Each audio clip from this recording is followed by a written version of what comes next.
Good evening and welcome to the Society, our weekly Vaesen RPG campaign.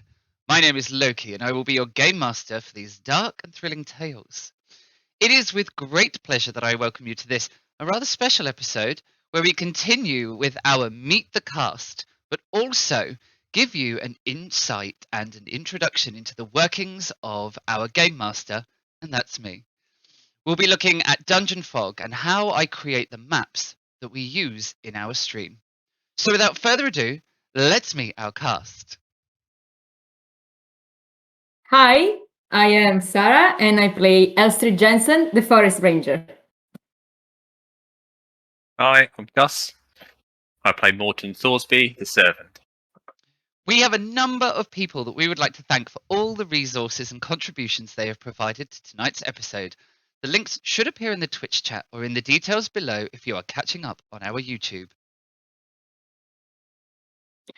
Our virtual tabletop tonight is Incredible Roll20, featuring their dynamic lighting feature, inbuilt character sheets, and the virtual dice roller.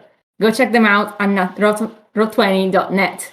In addition, our battle maps are created using DGNFog and all the amazing assets over there. Our character art was created by the extremely talented Shusha, who you should go and check out on Instagram at ShushaUK. That's ZSUZSAUK. Our game tokens and dice roller tokens come from the Vaesen RPG rulebook by Free League and from the artist Johan Egerkrans.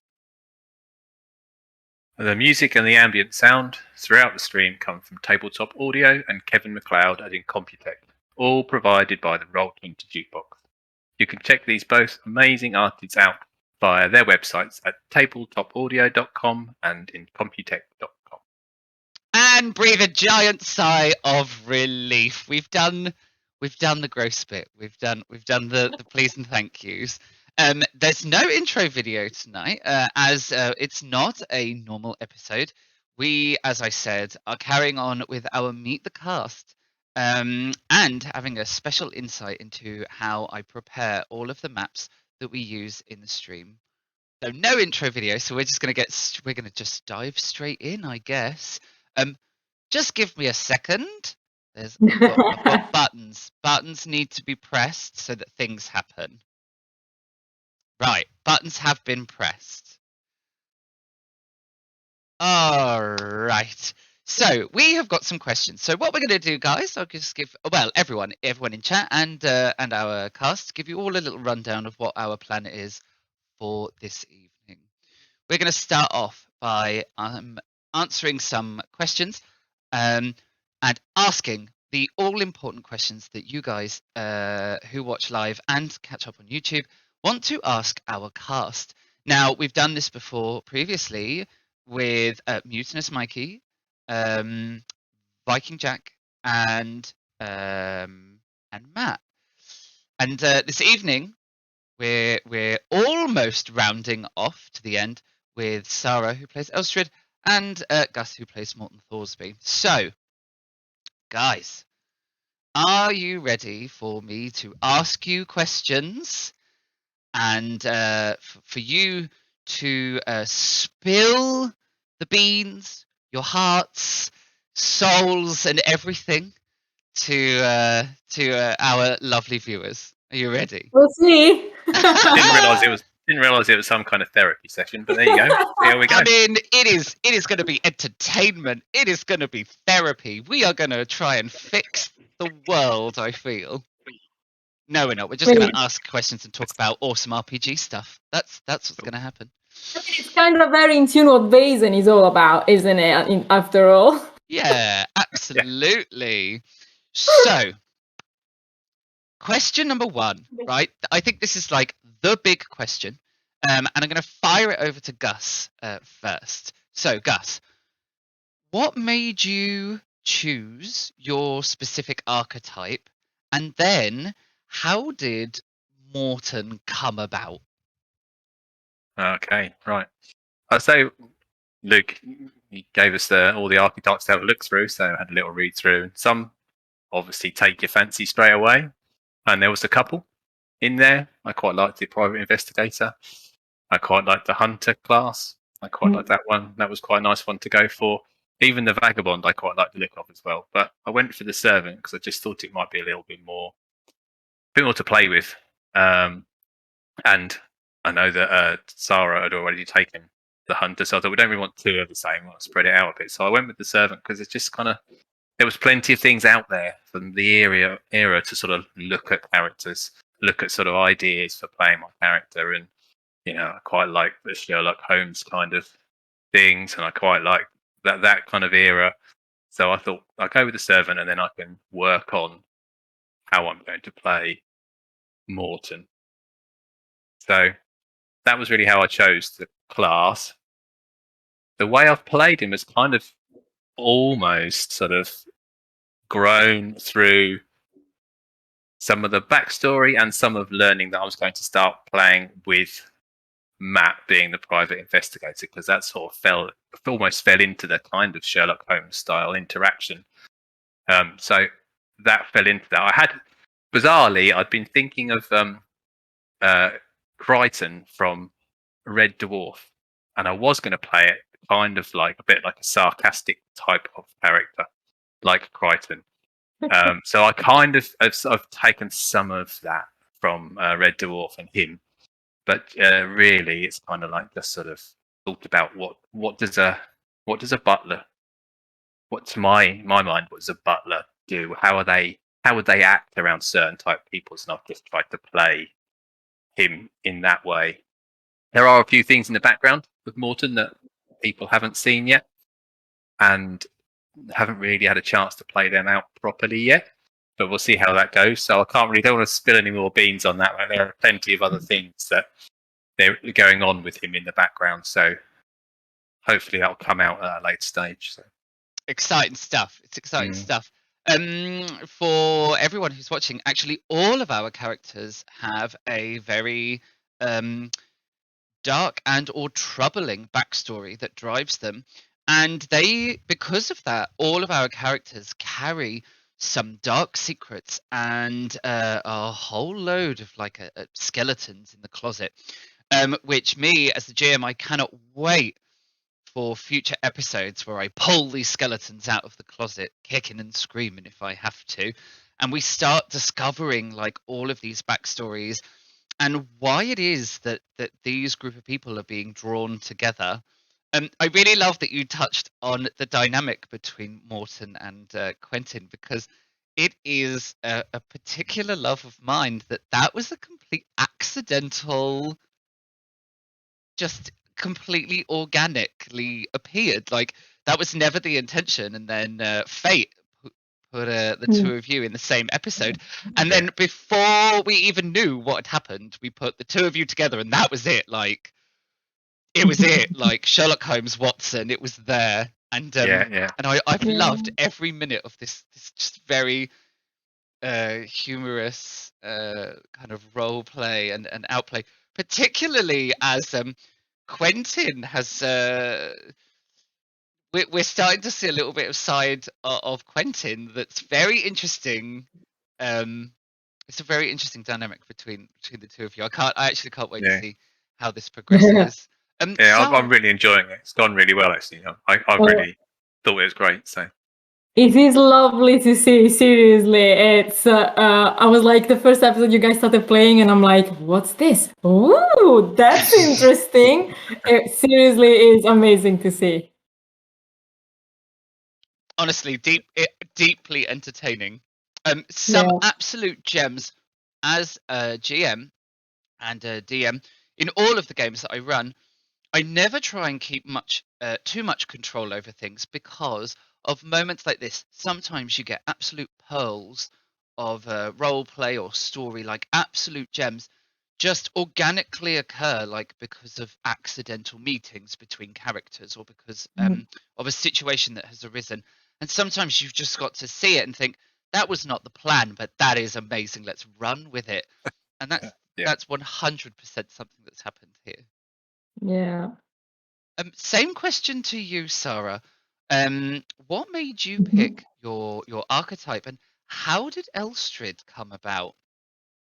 Yeah, okay, so, well, people here, you two in particular, have seen me playing RPG before, and you both know, I like being a character with a weapon, because you never know what you're gonna find in the world.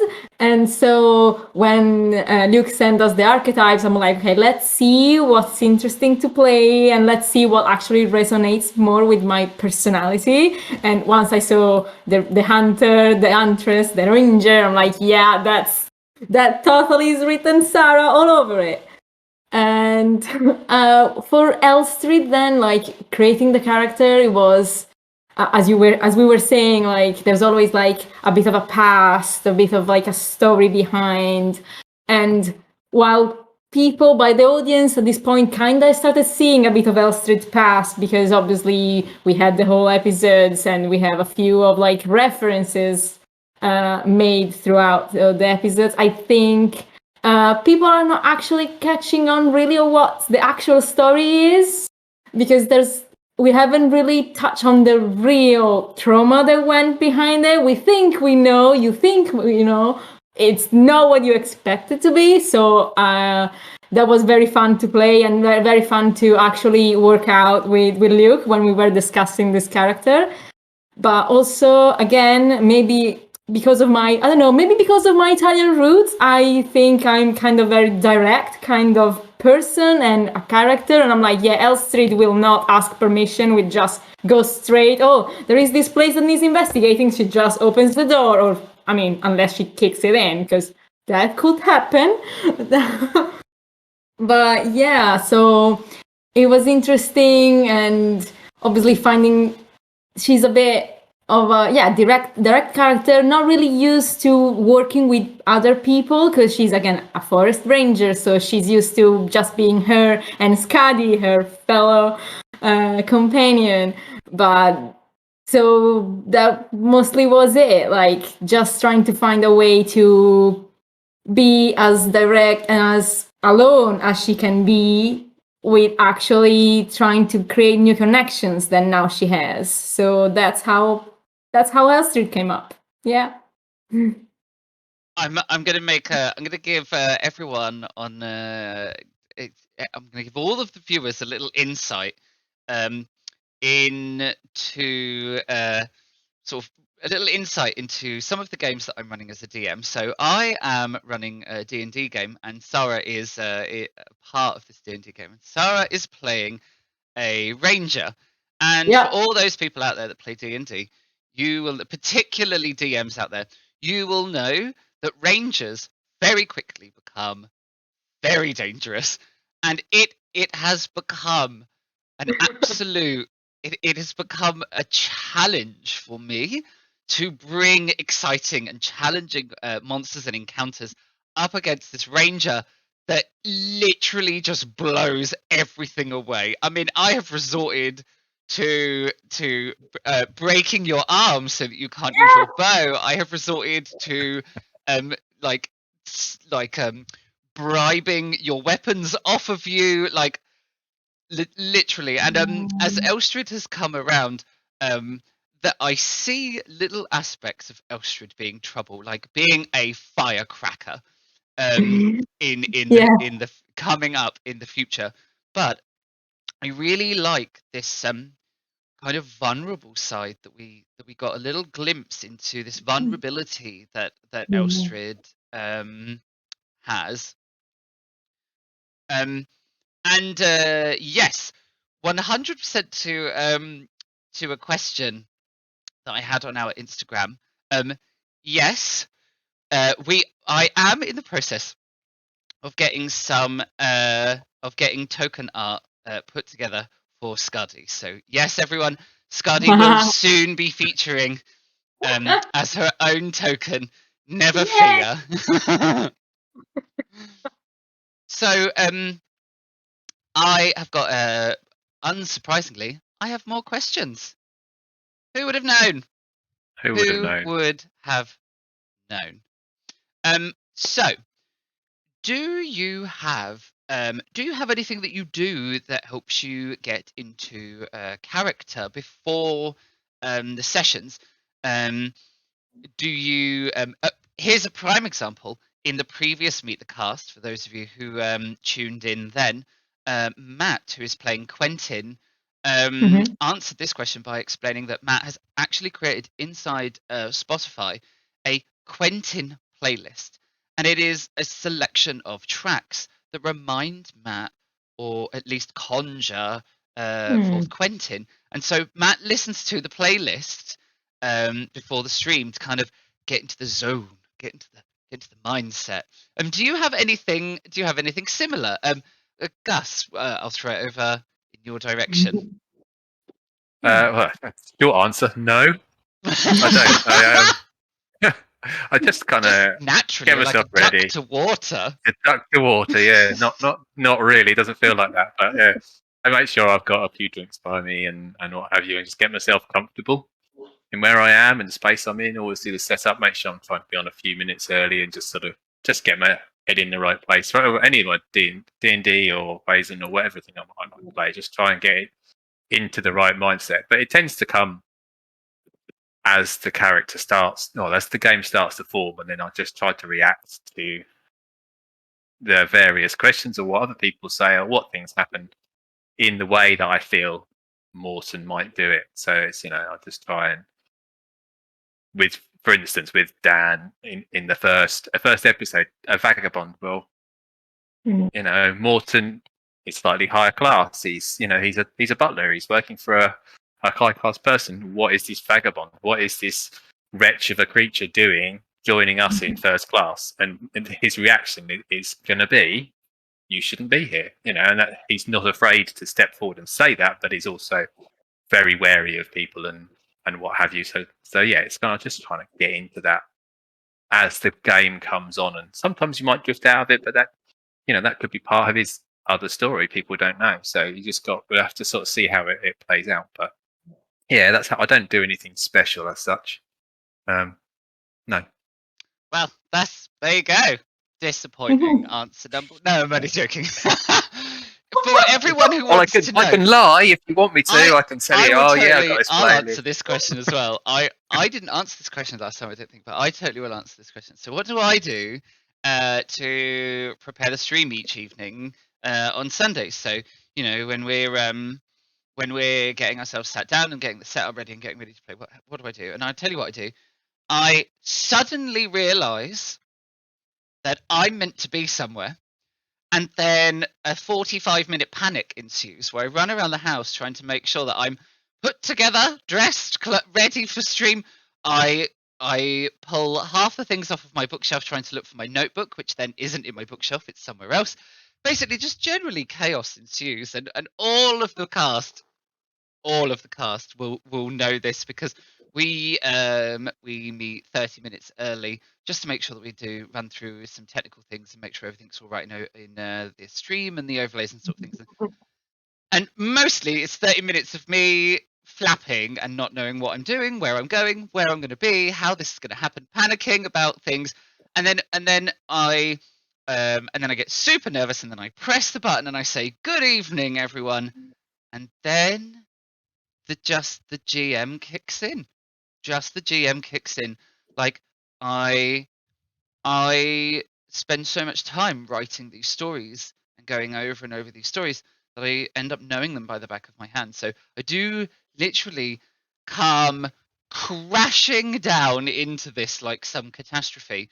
But as soon as that stream starts, like I know the jam, I know the routine, like put on my GM face and off we go, start telling stories. Sarah, what about you? Well, I have to say I don't really have like a ritual or something. Mostly I reread all the notes that I've taken from the last time I played because I usually we don't have like days in between like we played, so like the story is seriously moving forward from 1 minute to the next. So I like being again in the same mindset that it was at the end of the episode, because usually it's like, okay, my character was at this point. I know in that moment I would have chosen something to do. So obviously I need to be again in that mindset because again, maybe I start from zero. I'm like, oh, now I'm nice and relaxed, but my character has been running for like 2 hours, and like, okay, she will totally have a different mindset. But also usually me as a player, the one thing I do is like be sure that I'm well fed and have snacks around, because nobody wants Sarah playing hangry.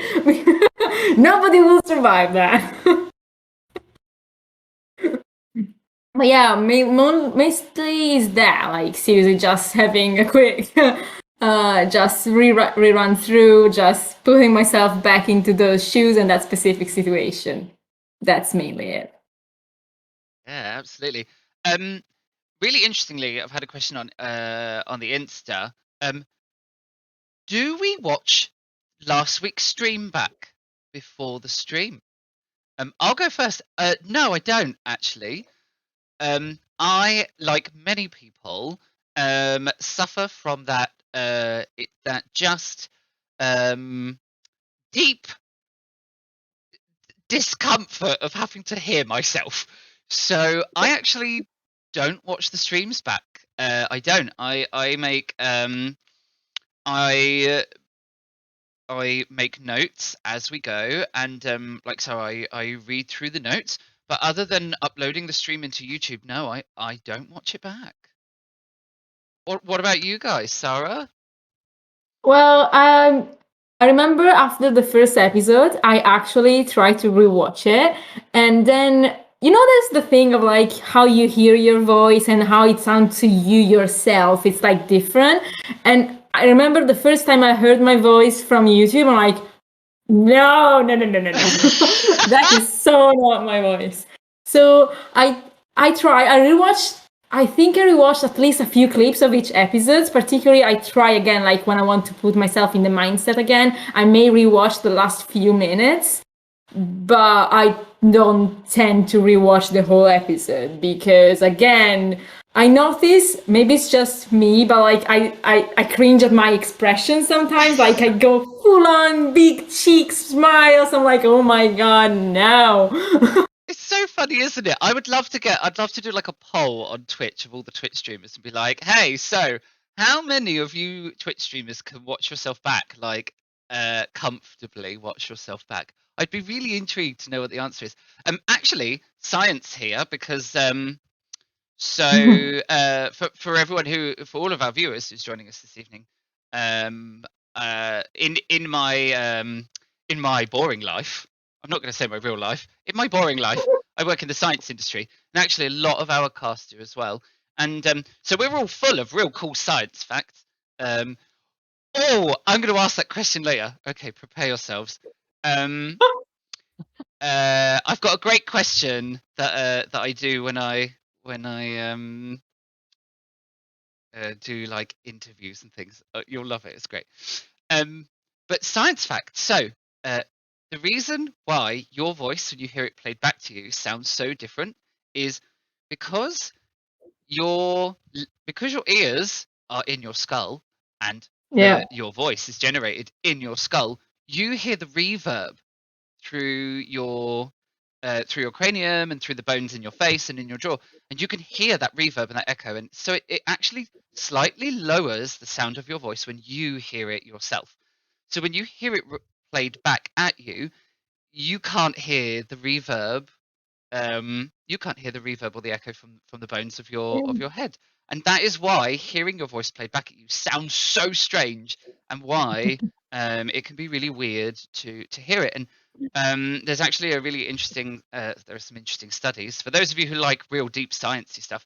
There are some really interesting studies where sound technicians and biologists have worked together to try and find if there is a mathematical equation that can be applied about the size of your face and skull, and then the sound of your voice being played at you can be adjusted by its pitch and tone and by the decibel levels, so that you would be able to hear yourself exactly as you can hear yourself in your head. It's really, really interesting. But there you go. Little side note there, everyone. Because, like, obviously the audience doesn't know, most of the audience may not know, but I have a twin sister. And it's been said before that we have similar voices and stuff like that. But when I hear my sister and when I hear myself on the video, it's still so different. I was thinking, like, I don't hear my voice in my sister and vice versa, for, again, possibly the same reason like the river. But then I was thinking maybe I will hear my sister voice when I hear myself back. And no, not happening that either. Bizarre, isn't it? It's magical. That The is human strange, body is yeah. magical. Yeah. Gus, returning back to the topic at hand, do you rewatch the stream? Oh yeah. I try and get back and rewatch it, but I don't tend to. I'll have it on YouTube, but I don't tend to watch it as such. I'll have it on in the background and just listen to it. So it's not quite the same. But I don't really like I never used to really like my voice at all. Never have done. But since listening, interestingly, I'm not that bothered by it anymore. It's one of those things you sort of listen to yourself a few times, and for a few hours, I've listened to myself for 6 hours now. So it kind of like you don't worry about it anymore. I used to worry about it and didn't like it, and you always used to think, if I heard it myself recorded, I go, "Oh, do I really sound like that?" So then, partly, it would not talk to people because I was worried about what it sounded like. But actually, now I've done, heard myself. I don't think it's that bad really, and so you just sort of get on with it, don't you? But I like to listen to it just to sort of have an idea of what has happened in the last episode. So going forward, I can then go, okay, I know where we were at. I know what we were doing. I know what happened here. I can now, we can just make a decision on what I'm going to do in the early stages of that episode or the next episode. Bizarrely, though, I do listen back to it and then have some really good ideas and go, oh, I should do that. We should do this. And then I completely forget them by Sunday. They're completely gone. I don't write them down. And then come Sunday, I was going to do something, but I can't remember what it was. So I just have to go with the flow. Yeah. Just carry on. Yep, just going to go with it. Just go with it and see what happens. And especially with the episode with the story where we're having to investigate. They go, well, why didn't I ask that question? Why didn't we ask this question? We should have asked that. We should have asked this. And you're like, but when you're playing, you don't think like that. And I think that's the good thing about going back and watching. It gives you ideas of going forward for some other questions, but also in the back of your mind, it sort of highlights the bits that you may have missed or you might need to know for next time and try and remember. But because it's off the cuff and you're not planning anything, you may miss things, and there's going to be things that aren't going to fit with the story or that you can't get from the information you're looking for. So it's good. I like it. But yeah, I always enjoy watching it back. Mm-mm. It's really interesting. It's really interesting. I probably will at some point have to start watching things back. I mean, I'm really looking forward to, when we get this, when we're much further in the project, I'm quite looking forward to looking back and watching that first episode and just having that first episode cringe when you're just like, oh my god, do you remember when we had the bad sound and the technical issues and and all the and that, oh, do you remember that ropey overlay? I'm really looking forward to that that flashback moment to do you remember when that first series, those first episodes. I'm really looking forward to that moment and being able to sort of get back there and have a little peek. More questions. I've got more. We're ready. I've got more questions. Yes. So these, I've got a couple of questions actually. I'm going to kind of bundle them together,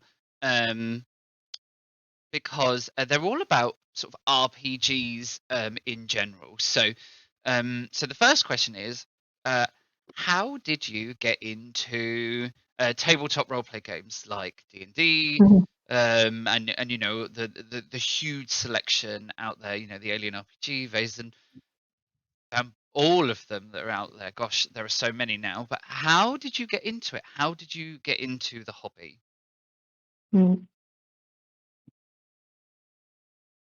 I need to actually ask that to a person, don't I? Look at this, is me, pro interviewer here. If you've got celebrities you need interviewing, just give me a shout. I can be made available. Just one at a time, though. Just one at a time. One at a time. Sarah, we'll ask you first because Gus is getting picked on because he's at the top of my Discord. I remember sometimes sort of 2.5 years ago at work, and we were starting to discuss this thing of oh yeah, there's a lot of people that play RPGs, that here at work, and we would like to organize like a game night. And I was talking about like D&D, and I was like, oh, that's interesting. Like my sisters are playing some. I'm like, oh, I would be interested, but I'm not too sure because I'm not usually a person that likes to do this thing of putting myself out there and like playing roles, because if I ever would be in any relation to a theater, I would probably be more like the background person that deals with like mechanics or stuff, not the actual person on stage. You'd play the But then- tree. You'd play like tree number one. Not even the tree. Like like those Japanese theater that they have like the people the dressed person in that does black the that help with the waves. scenery. But I would deal with the lights. Like I would, yeah, exactly.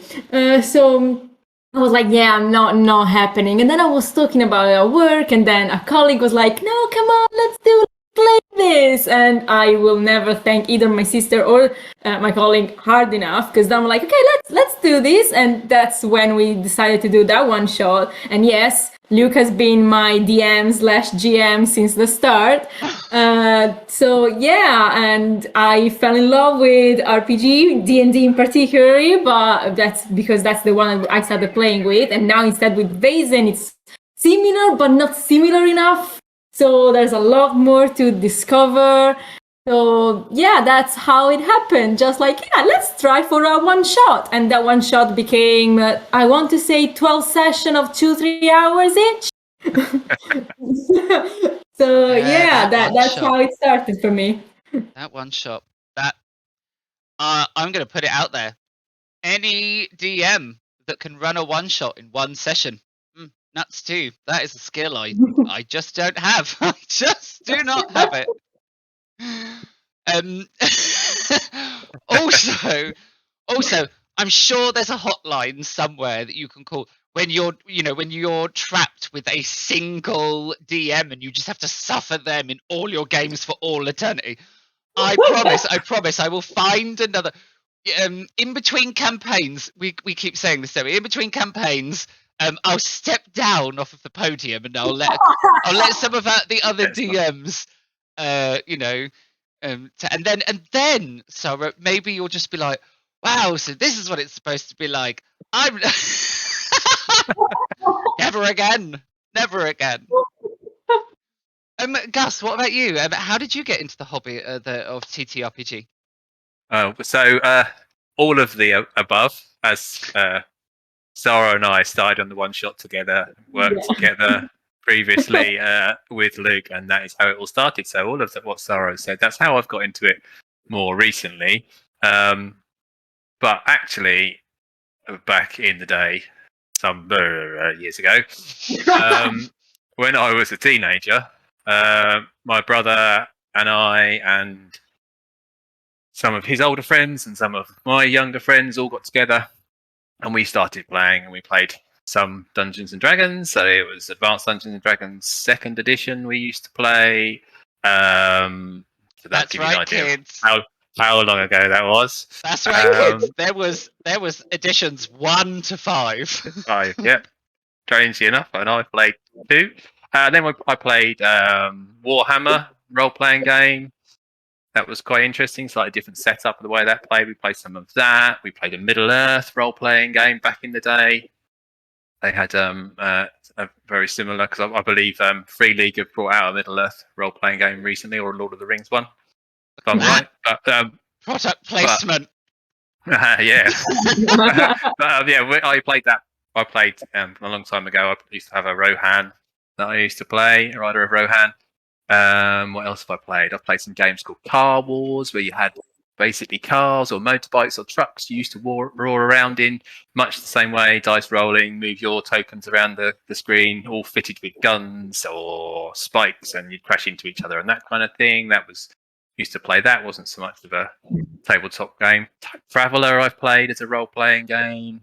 So lots when I was younger. So probably, I don't know, 5-6 years or so, between the ages of about 12, 13 through to up to nearly 20, when the group started to disband. The older ones disappeared off to uni and what have you, and the numbers of people dwindled a little bit. And then I never touched it again.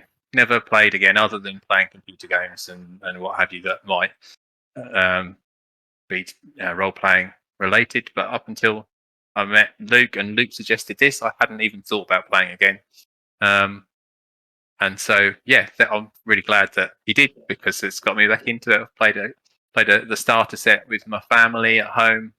My eldest is now interested, but he's not playing. He's 19, off at uni, and I've tried to tell him to go and find a group and play in a group out or he's at uni. But my youngest was maybe a bit too young. He couldn't sit still long enough to concentrate. So, that's how I got into it originally, and here we are now. And Luke is not my only DM, actually. I do have another guy I've played with. To be honest, he's not as good as Luke, so that's a good thing. Oh, that PayPal direct pay will clear. Excellent. Good. Clear for that. I'm glad you. I have been looking at DMing myself, so you never know. We might have a. I'm very excited. If you ever step down, you never know. We might be able to play my one shot. That is definitely not one shot. Perfect. One shots never are. As I said, No. any DM that can do a one shot in one session is a Time Lord. You're a Time Lord. It's just going to be an encounter, isn't it? If it's going to be a one shot, and it's going to be it's just going to be like a single encounter, really. By the end of it, if you're doing like a 3-hour session, by the time you've introduced that, the bit of backstory behind that. You're just going to do the encounter, and that's going to be it. So, do you know what? I've just realised I've told you all a lie. Shocking! And I've been caught on camera. I have done a one shot in one session. Gosh. Well, I apologise, all of the viewers, for taking you down the path of lies and deceit. I feel like I do need to caveat it though. It was a New Year's Eve special. Yes. Mutinous Mikey spots in chat. It was a New Year's Eve special, and we did play for about 8 hours. So I feel like in real life that probably would have been 3 sessions. But that New Year's Eve special, we did do it all in one. We did discuss at a certain point we're gonna try to do that 24 hours play straight for charity, possibly. That can happen. It could. It could happen. This could be a society initiative. Once we get ourselves set up in Twitch with all the affiliate thingamabobs and the malarkeys and stuff, then we could totally do a charity event and try and play Vaesen for 24 hours. Wow. I mean, that's a commitment. That is indeed. Oof. Don't ever quote us on that. This was just, we were just spitballing ideas. It's not a verbal contract. Yeah, exactly. A few pints in, so who knows what we were saying. Those ideas out. I'll answer the question as well. So, I very similarly to Gus played when I was much younger. I played 3.5E.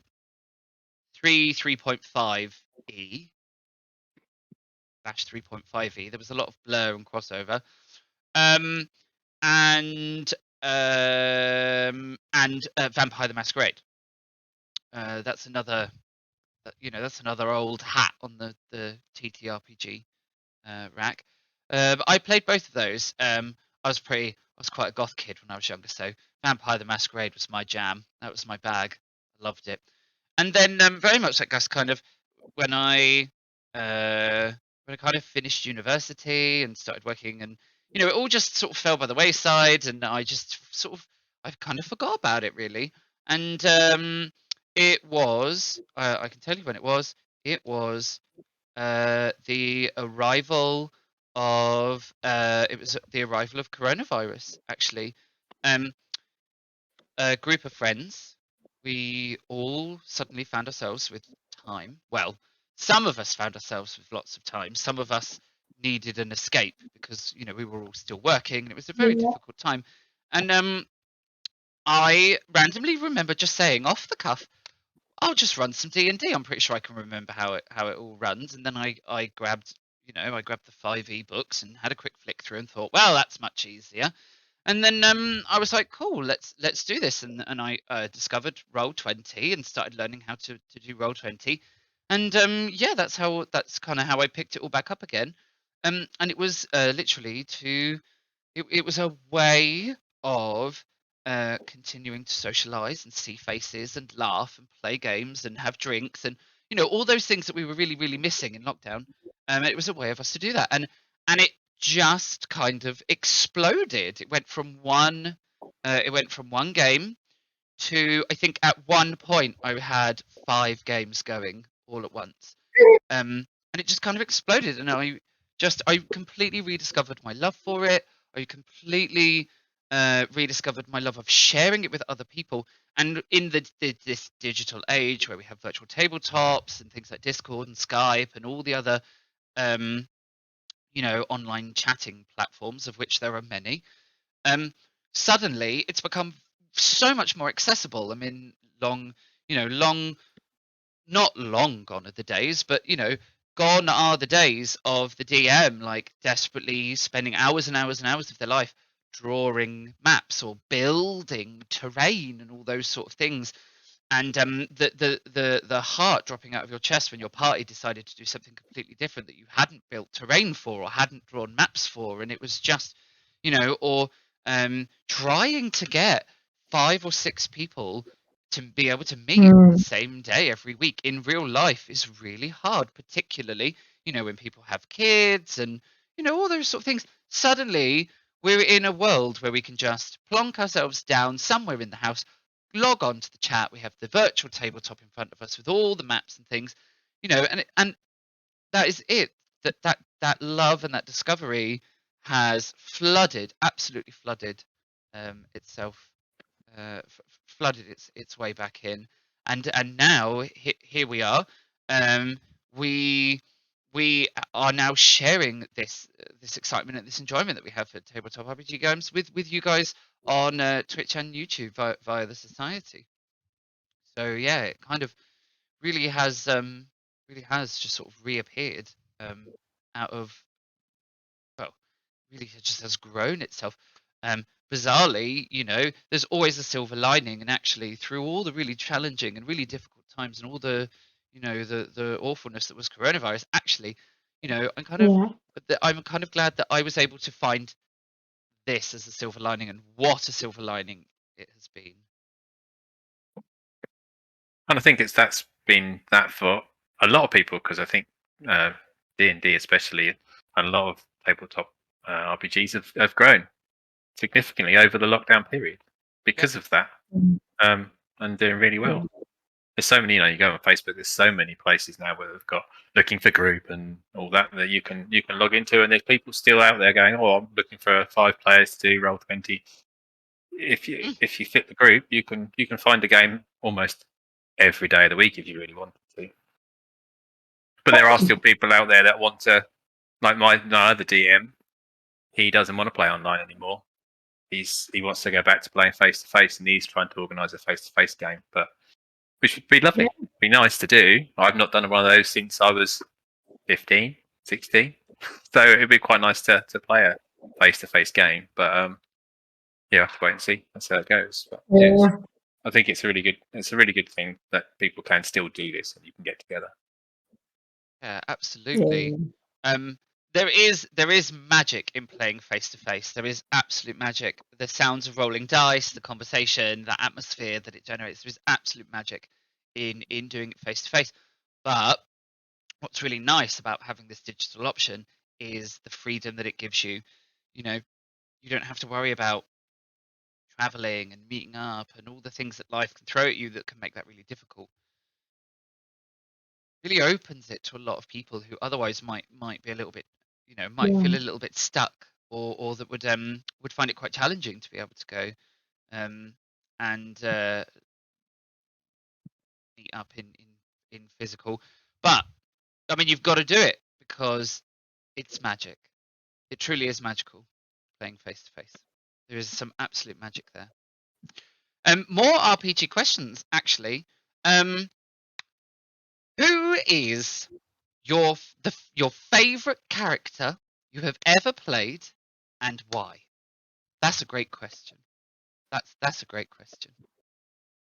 Who wants to go first? I'm gonna This isn't a dictatorship. This is a team effort. Who would like to go first? So I can go first. After all, I haven't really played many characters in the end, and so I've always played sort of the ranger huntress character, because both in the one shot, the first ever game that I played, and in this long campaign that we are doing, and in this Vaesen campaign, I'm always, huntress ranger. They're kind of similar, but not really. As in, like, they could be similar, but they have very different, let's say, background and stories and motivation that drives them. So possibly, I really like to go to see where Elstrid will go, because she's just started as a character. She has a background story that will come forward and has already started showing up. But my favorite character is possibly the one that I've been playing for the past 2 years. And she's a ranger, and she has been really interesting to build, because like she's very driven by the loyalty that she has with this friend, and the very bad position that this friendship has put her in, because after all, she was looking for this person, and now, I mean, both of you obviously know where we are at the moment as characters in that campaign that we're playing. Chaos. So Chaos. we're in hell. Yeah, you were in Avernus. So I mean, we just kind of go out. Spoiler alert. Escape. Look at that. But yeah, like I really enjoy playing the half-elf ranger Valanthi that I'm playing in that long campaign, because she's possibly the one that obviously I've been playing the longest. So it's the one that I managed to kind of build a bit more. And again, I like playing characters that have story built, linked to other characters, and have like that loyalty, that friendship, that family that is not usually, bloodlines, but found family most of all.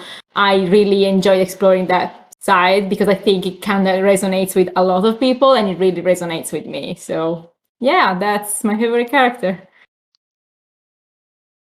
What a character. What a character. Yeah. Amazing characters. Brilliant. Absolutely brilliant. Love it. I've played with Valanthi. It's really good. Gus, same yeah. question. So there were quite a few characters, as you can imagine, going back into my youth. I do remember one in particular.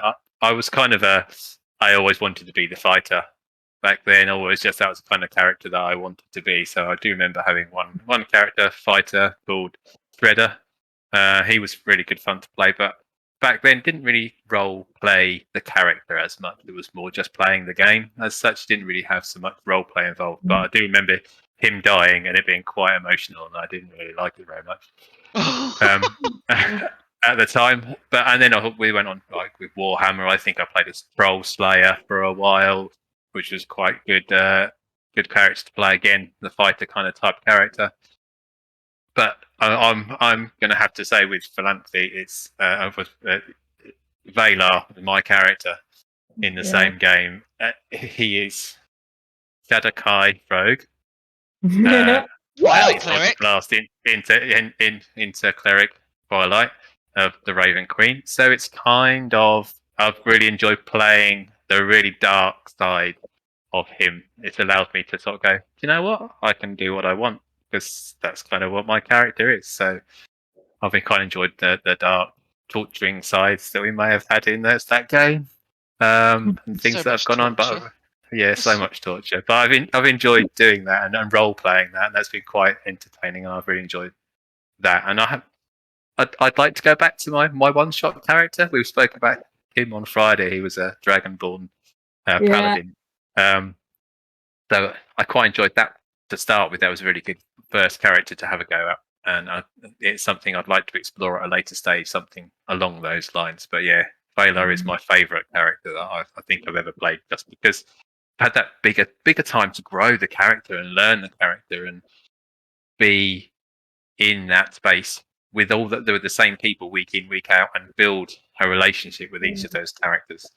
But I'm very much looking forward to continuing Morton's journey in this, because there is some interesting backstory to come, and I think that'll explore some other sides of him that might make things a bit more interesting to play. And you never know. Ask me the same question in 6 months' time. I may say Morton.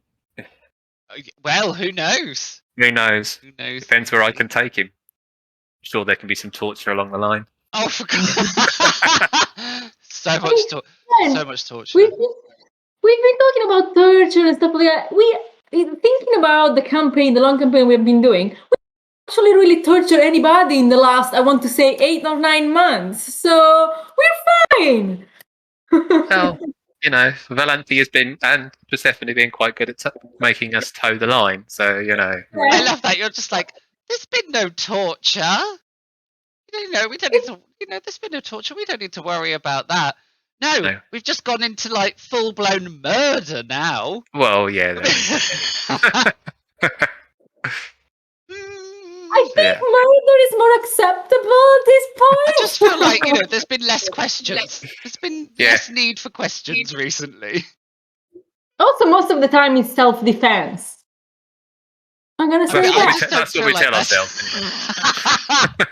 Just because in our small group we're known as the murder hobos, doesn't mean we actually are. 100% murder hobos. 100%. Honestly. I've created monsters. You have indeed. I have. How about you? Do you know what? My favourite character, right? I actually I was thinking about how I was going to answer this as you guys were answering the question, and I thought to myself, do you know what? I think it's going to have to be Captain Falmar, my sea elf, swashbuckler, rogue, warlock of the deep one. Right? There's just something fun about playing a pirate in D&D. It's just something really fun about playing a pirate. But actually, I think I have another character that has pipped Captain Falmar to the post. That is Urk Birdsong, my Kenku bard of the School of Creation. There is just so much joy in playing this sassy bard that imitates people and is just all the bard things. I love playing, but like playing bards is just awesome because they just give you so much ridiculous freedom to just for comedy, basically, for comedic effect. But Urk Birdsong, I just have fallen in love with him. Sassy Kenku that likes to imitate people, makes out that he can't talk but can. Just the sass level is very high, and I really appreciate that. I can't wait to play some more of Urk Birdsong. Can I ask you a question? Yeah. As we're doing questions, with being the DM role, are there any NPCs that you come across that you really love and you really want to just keep that character or that playing that NPC all the time and have that in your story all the time that you sort of miss once you go past them? That is such a good question. That's such a good question. The answer is yes. 100% yes. I have a couple of characters, a couple of NPCs that I've absolutely fallen in love with, for different reasons. So I'll give you maybe like my top 3, and because they're all different for such different reasons. The first one is Gemna, and it's because of that reaction. For those of you, for all of you who are viewers, we are currently running Horde of the Dragon Queen come Rise of Tiamat. And Gemna is a member of the Gentarim. It's basically the like black market, like the band of criminals. And she caused such commotion in the party. It was just so delicious. And there was such hatred for her for just causing so many problems. And I fell in love with it so much that I have written her back into the book over and over and over again, just because every time there's even the slightest mention that she might appear. Like I mentioned there being a gnome, and I can see players like the bristles go up as they're like, no, don't let it be her. Yeah, no, don't get me wrong. I love playing against her, but FFS every time she shows up. And I just love it. I just love it. I absolutely love it. I have really enjoyed. I've really enjoyed playing Talus as well. Again, same campaign.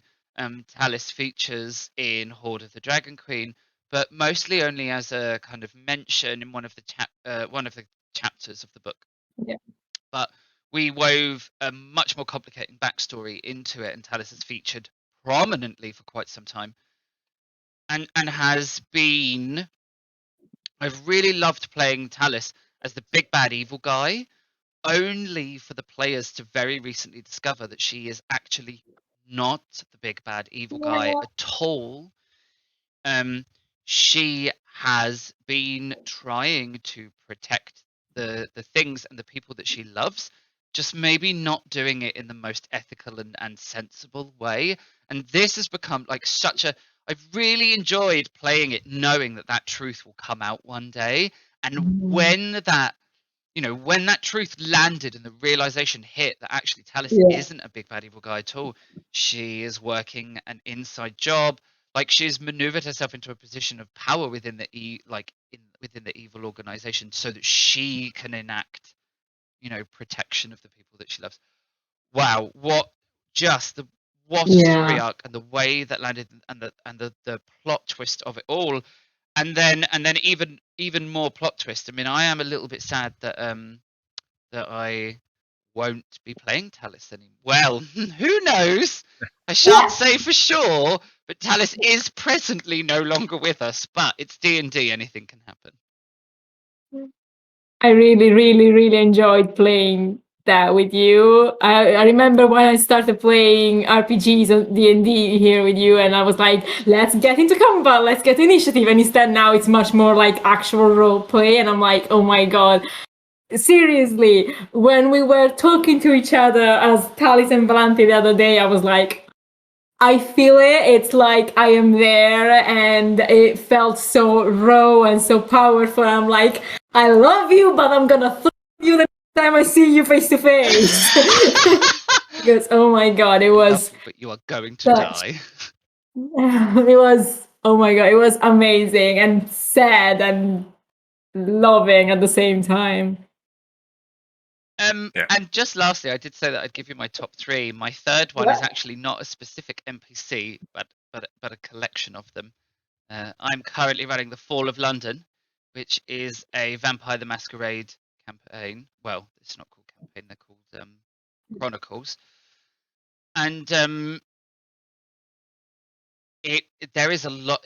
Vampire the Masquerade has a lot of heavy politics in it, as you can quite imagine. Players play vampires in the modern age. So Fall of London is set in 2012. They're playing vampires that are present and going about in their unlife.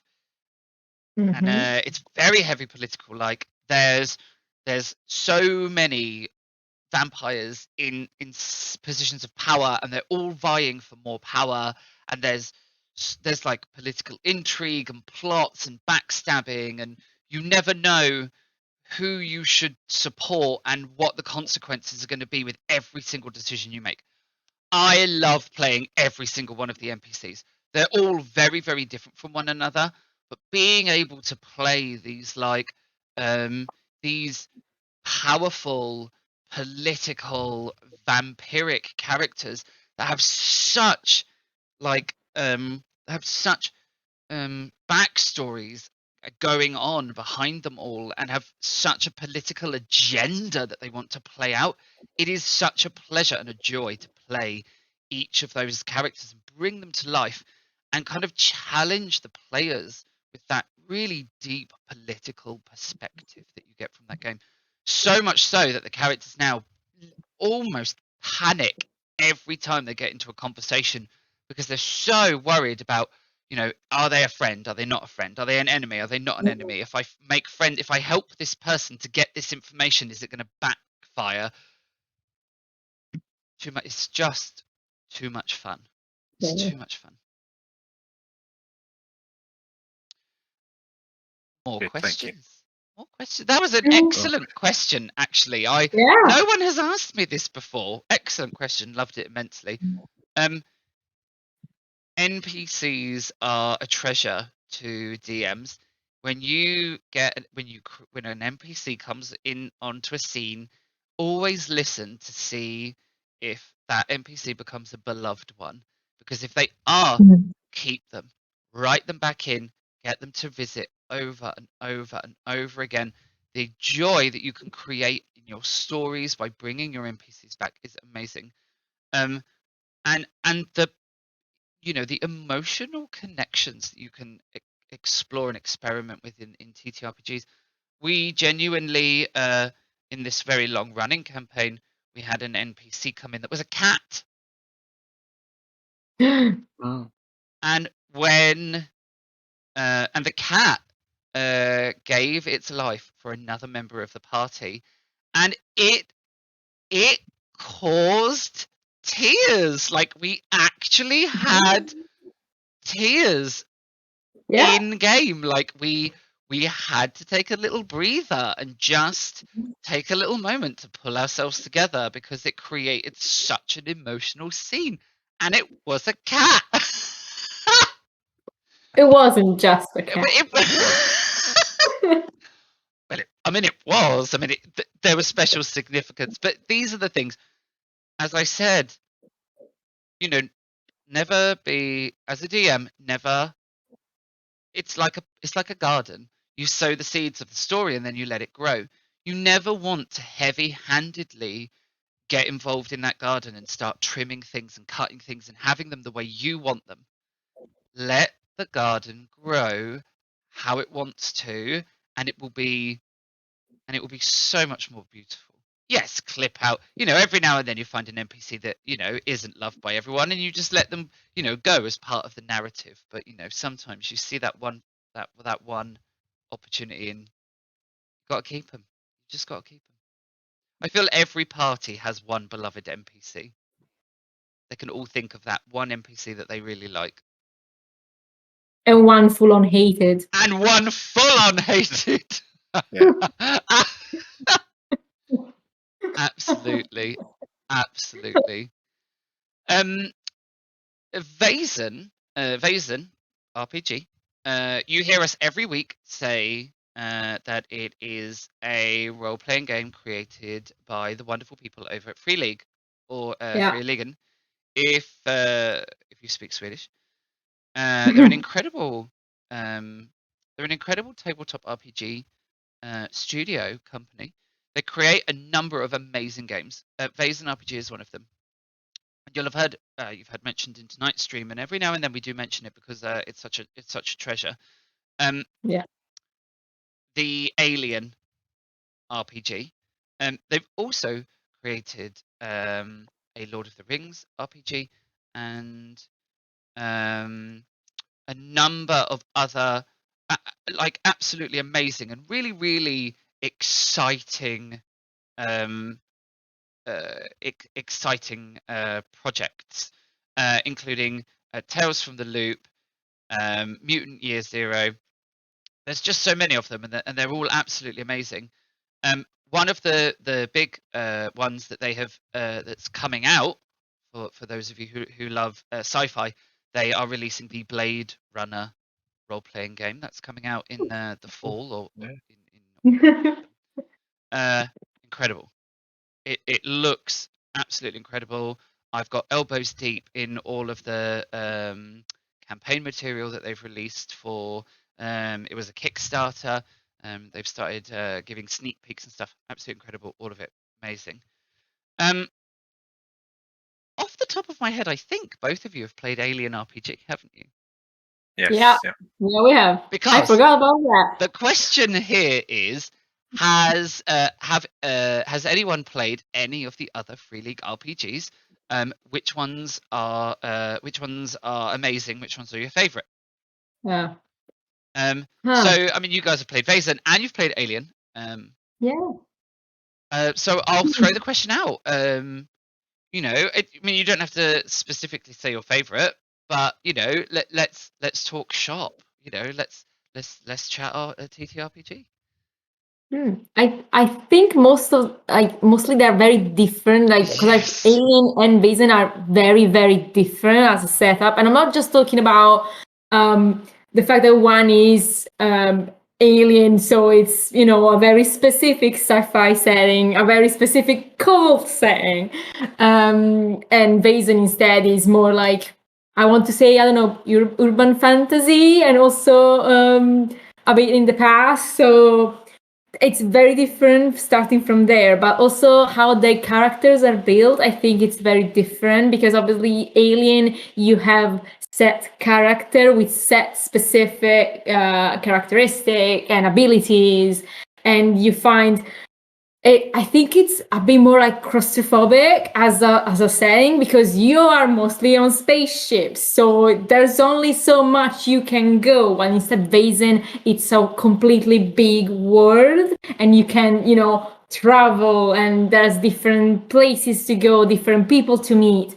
Instead, like, obviously, I don't really have a favorite. I really enjoy where Vaesen is going, while I think Alien, it felt more like a one shot because it was a specific beginning and a specific ending. Instead, Vaesen, I think, at the moment, particularly because we haven't really started since long, it feels a bit bigger to explore.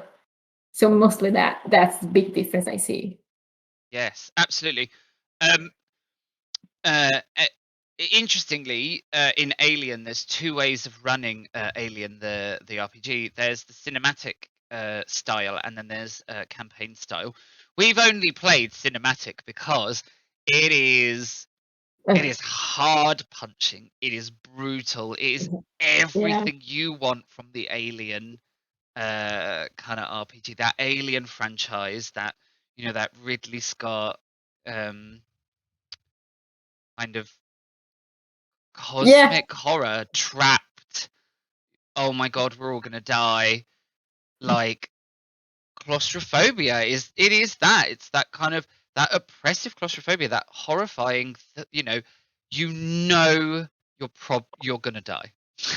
Your character is gonna die. Yeah, it Alien does the game. It captures all of the tension and all of the anticipation from the film. Yeah. Oh, and I love the Alien series, even the bad ones. And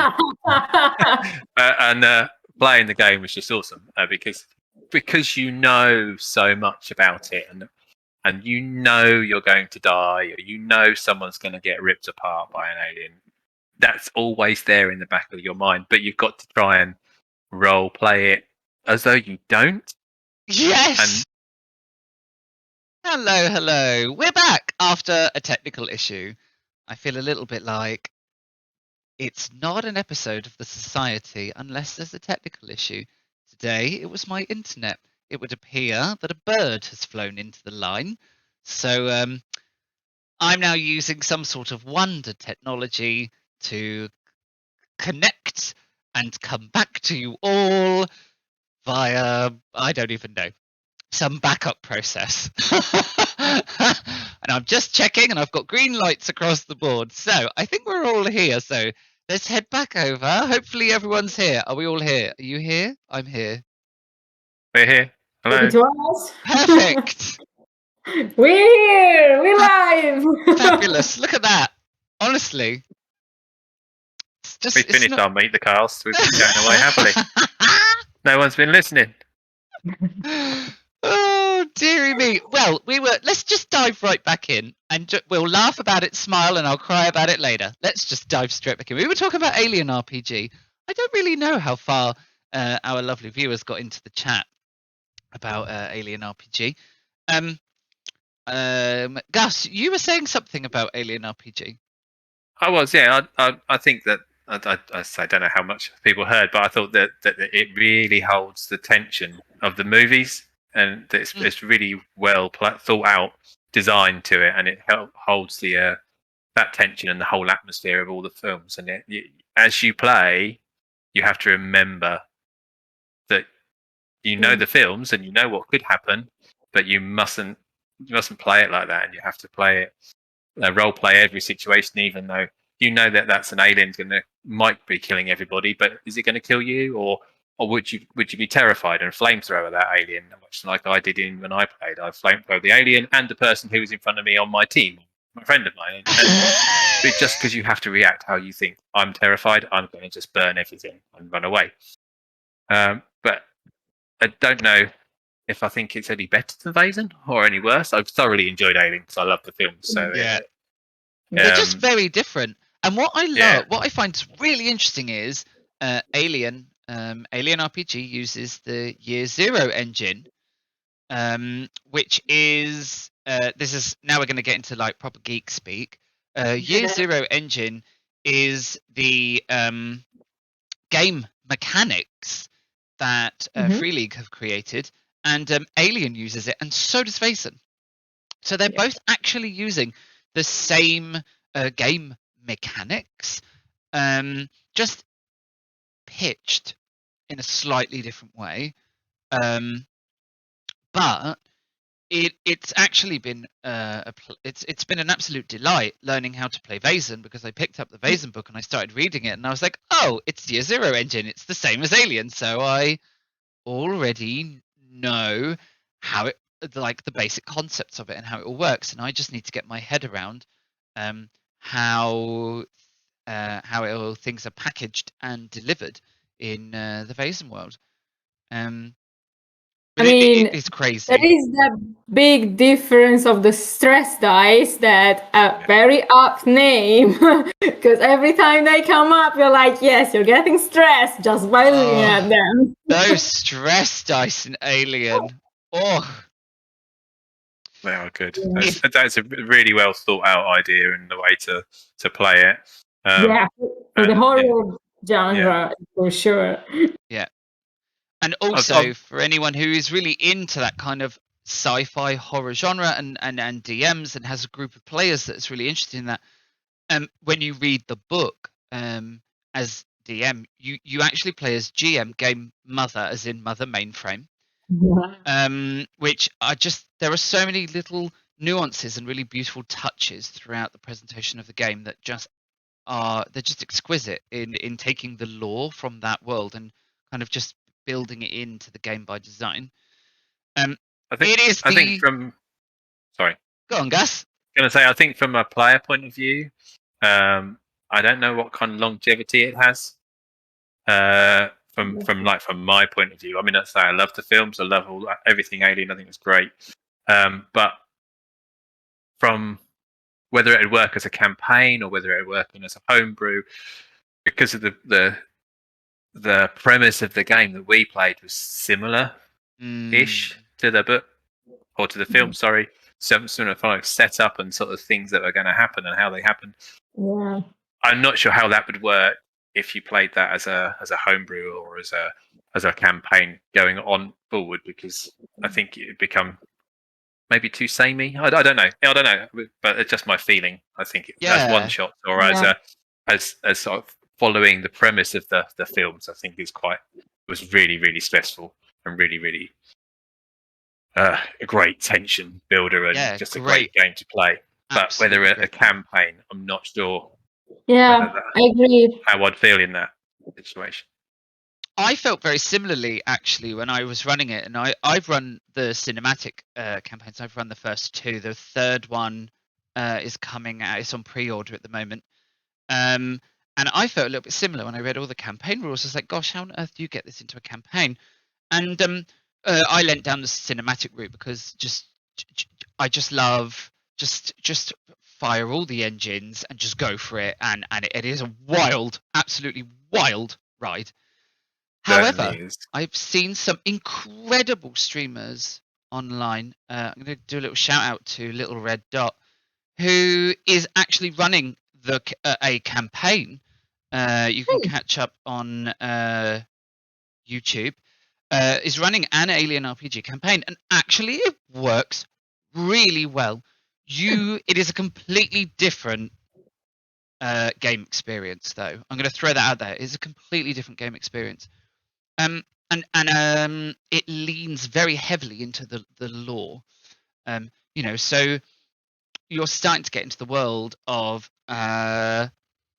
actually quite a lot of your role play is going to be around life on your ship or your space station or your colony world, and how you interact with each other and NPCs, and then something happens that may or may not be related to aliens. I've seen some really interesting things about inspired by isolation, where androids kind of lose their minds and decide that actually they're going to take this course of action that's not a great one. Like, actually a lot of people are now in danger dealing with androids, but in the campaign you can chain things together. But then you make the discovery that the androids have been hacked into by the shady organization. You start, and then like you get ordered to do a job, and then you realize that's associated to this agency, and then you discover that like this agency are involved in some like very dodgy research, and then you're on a starport and something horrific happens there, and it's like a completely different kind of game, and a completely different kind of play experience. And I think that's as a campaign more than like the cinematic version. Do you still have set characters, No, or at you that build point your just own. an archetype? You build your own. Okay. So yeah, completely different experience. And yes, amazing streamers out there doing excellent work on the Worth a watch. Indian RPG. Yeah. Yeah, absolutely, and definitely on my docket for things to run in the future is a campaign one, just to see like how it plays out, because there's so much material and there's so many opportunities. I've got one last question, and actually this is a really beautiful question to segue into our second half. So I've got one more question. I'm going to answer the question. It's a question to me. So what is your inspiration for the maps you make? Not just for Vaesen, but the maps that I make all together. So I'm going to answer this question. We'll go for a short break, and then I will be back, and we will do our second half, which is me talking you through my creative process working on Dungeon Fog, and how I create all of the maps that you see in the Society stream. So I'll answer the question. Inspiration for the maps you make. Lots of sources, lots of different ideas. It really depends what I'm making and the story behind it. So creative process, I write stories before I create maps. I know some people like to build maps and the stories come to life out of the maps that they make. I'm the other way around. Narrative first, map second. I find that way, the narrative, I know the storyline, so I know what the map needs to do. Is it the scene of an epic battle? Is it a murder? Is it a crime scene where players will investigate? Is it going to be a last stand, like a castle, where the players know that they have to protect the walls, or all else will fail? Or is it a starship upon which players will awaken and experience cosmic horror like they had never thought? I write the story before I start the map, and then that way I have the flavor of the story, the flavor of the map. Is it a dark map, a bright map? Is it macabre? Is it magical? Do I want to create confined spaces and claustrophobia, or do I want to create a sense of grandeur, like a huge cave or a glade in a forest? Do I want to create like a plain that just goes on and on and on forever, like a road that just cuts through the grass and just seems to go on forever? It gives me feeling, flavor for the map. then I put down the groundwork for the map, and I allowed Dungeon Fog to inspire me as much as everything else. The terrain, the colors, the textures, the tools, the props. Every time I open Dungeon Fog, I find a new asset, a new technique, a new tool, a new texture, a new prop that I then think, gosh, I love that. And I'm going to put it in the map and then build around it. It was actually this process that I followed when I created my submission for their recent competition. The competition theme was Shadowlands, and I fell upon the idea of doing a garden. And I was like, how am I going to make a garden Shadowlands? Like, how am I going to do this?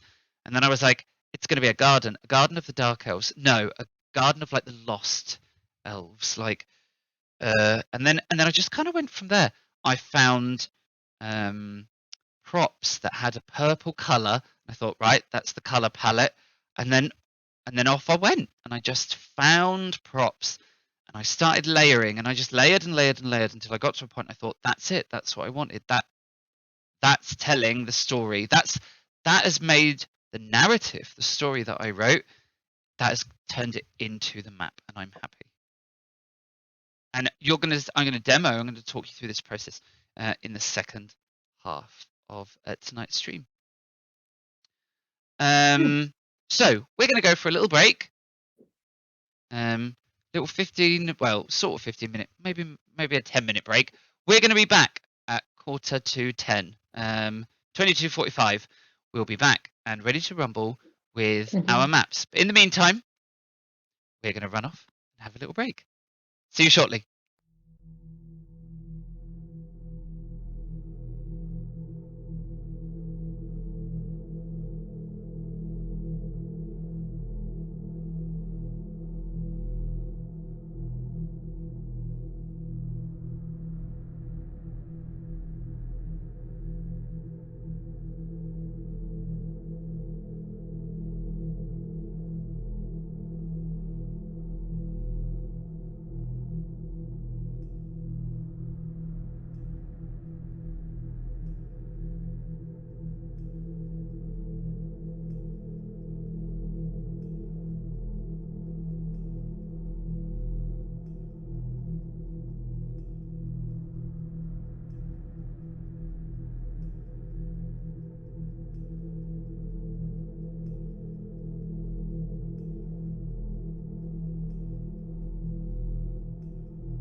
Hello, and welcome back to the Society stream. We've had a little break. Sarah and Gus have run off to go and join in with chat while I walk you through the creative process that I use when I make maps for the Society. So I'm going to do a little shout out before we get started and just give you a little walkthrough of what I am planning on doing. So I am going to be using DGNFog. DGNFog is an incredible map making tool. It is an online resource that you can use. Hit up their website, dgnfog.com. I am going to be using that this evening while I walk you through how I create the maps, because all of the maps for the Society are built on DGNFog by me using this same process. The links have all appeared in the Twitch chat and will appear down below if you are catching up on YouTube. Now, I'm going to preface this this little foray into map making by putting a little label on the top and saying, this is not a tutorial. I am not doing a tutorial on how to use DGNFog. If you want tutorials on how to use all the various settings and features in DGNFog, I suggest you head over to YouTube, where you can go and watch DGNFog's own tutorial videos. They have a really useful video on all the aspects of the software. And they are really, really easy to use, really, really simple instructional videos that you can just watch. I play along sometimes, so I play the video and I have the software open and I go, oh, that's how it works. There are some other amazing YouTube videos out there for tutorials. So it's not a tutorial. That's not what I'm prefacing. I am just going to basically start creating a map, and I'm just going to rabbit on about how I create these maps, the inspiration, the creative process for it. Please feel free to bang questions in the chat if you like, because we're recording this live on Twitch. If you're catching up on YouTube, sorry, you'll have to put your questions in the comments, and I will do my best to answer them when I can. But for now, for those of you who are watching live, please feel free, add your comments into chat, and when I spot them, I will do my best to answer them. So there's the prefacey bit, dgnfog.com. We're going to head over to there right round about now. Now, here's a little creative process that I didn't talk about in the questions earlier. I like to, in Roll20, they have an amazing jukebox, which is populated by contributions from Tabletop Audio and Incompetech.com. There is also Battle Bards, but I'm not going to be using any of their material in the stream. What I like to do is think about what's the narrative, what's the story behind the map? Why am I building the map, basically? So I can get the flavor for it, an idea of what it's going to look like, what the feel of it is, what the theme is, and that sort of thing. One of the things that I like to do to try and remind myself of that flavor or theme is to find a track in the Roll20 jukebox that I will play as the ambient music for the map. And then I like to pop that on in the background because it just reminds me and gives me the feel for what we are going to create. Now, this potentially is just going to be a complete disaster. Why? Because I don't have a story or a narrative, but let's wing it. Let's wing it and come on this journey with me. Why don't you? So I have in my mind that we are going to create something subterranean. I was thinking caves. So what we're going to do, we're going to start off making some caves, and we'll see where it takes us. Who knows? Who knows? But come on this journey with me. This will be a hoot. So I'm going to put on my background music, and then I'm going to bring you over to the all-important... Ah! Okay, look at that. Okay, so I've got some ambient sounds going on from the Roll20 jukebox. Tabletop Audio. This one, I believe it's called Haven of Lost Souls. That's really giving me some feels and some vibes for our caves or cavern system.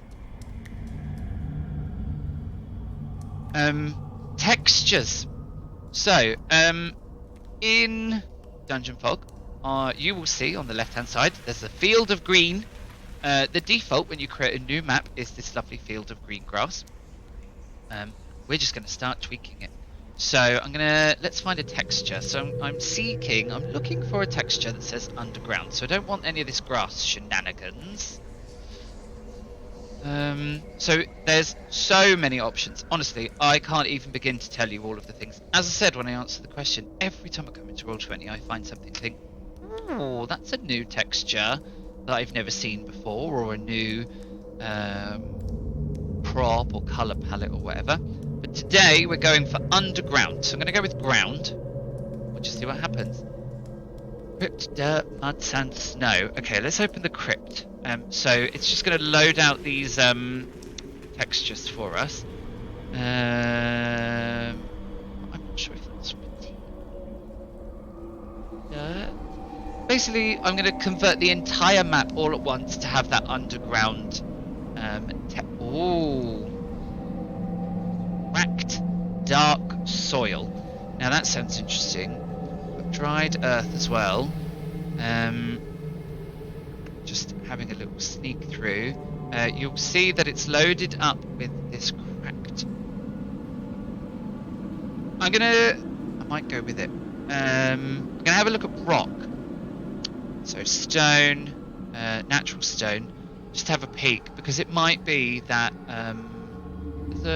now it just becomes personal preference. Basically, you just have a look at this and you go, is this does this give me the feels of the underground terrain that I'm after? Now, as ridiculous as this sounds, players probably won't even see this, because Roll20 and its amazing dynamic lighting feature only shows players what their actual token can see.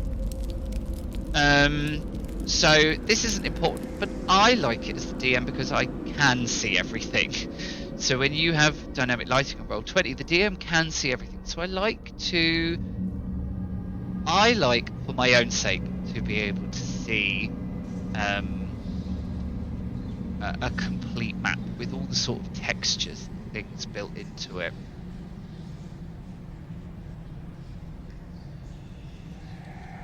Solid stone, or this solid dark stone's calling out to me. It doesn't need too much texture.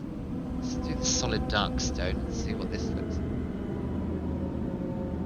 Now, a really nice feature about Roll20 is this color palette down here, which lets you you can adjust your light levels, so how dark you want it. You can adjust the color or sort of tone palette that you want for the texture that you're looking at right now. And I actually fiddled with this quite a lot. So this is creating like a much sort of lighter, sort of purpley blue stone, and I'm quite a fan of this. Might make it a little darker. Yeah, that's okay. That's giving me the kind of the feels that I want. Right, done. We have the texture. I sometimes tweak this. This is really helpful as well. As a DM, lots of DMs have different preferences. Some like solid grids like this. Some like dotted rectangles. Some just like dots. It does provide you with all of the options. For those of you who use some interesting game systems, they have hexagons, vertical and horizontal, and they have the isometric layout for if you are building that kind of isometric 3D feel in your maps. For me, I'm just going to use dots. I quite like using dots because in Vaesen, I don't put grids on the maps because there is no movement restrictions in Vaesen. Like in D&D, each square is 5 feet. We don't have that in Vaesen, so I'm just going to use dots. It's just going to help me work out placements and things. But I will just get rid of the dots afterwards and build it kind of organically without the restrictions of space. But for D&D, for example, if I was making a D&D map, I would leave the grid in because in D&D, each square is 5 foot, and it helps characters to know the distance they can move, fire, cast spells. The next thing you need to do is rooms. Okay, so we're building rooms. Rooms are used for everything, all the things. And there are lots of different types of rooms. So you've got normal, which gives you a floor and a wall. Below ground, which gives you a floor and a wall. The wall is only obviously one-sided because the other side is underground. There's cave, that's the one we're going to be using. And then there's advanced. And advanced gives you lots of different options that lets you customize your outside wall to your inside wall and whether you're casting shadows or outlines.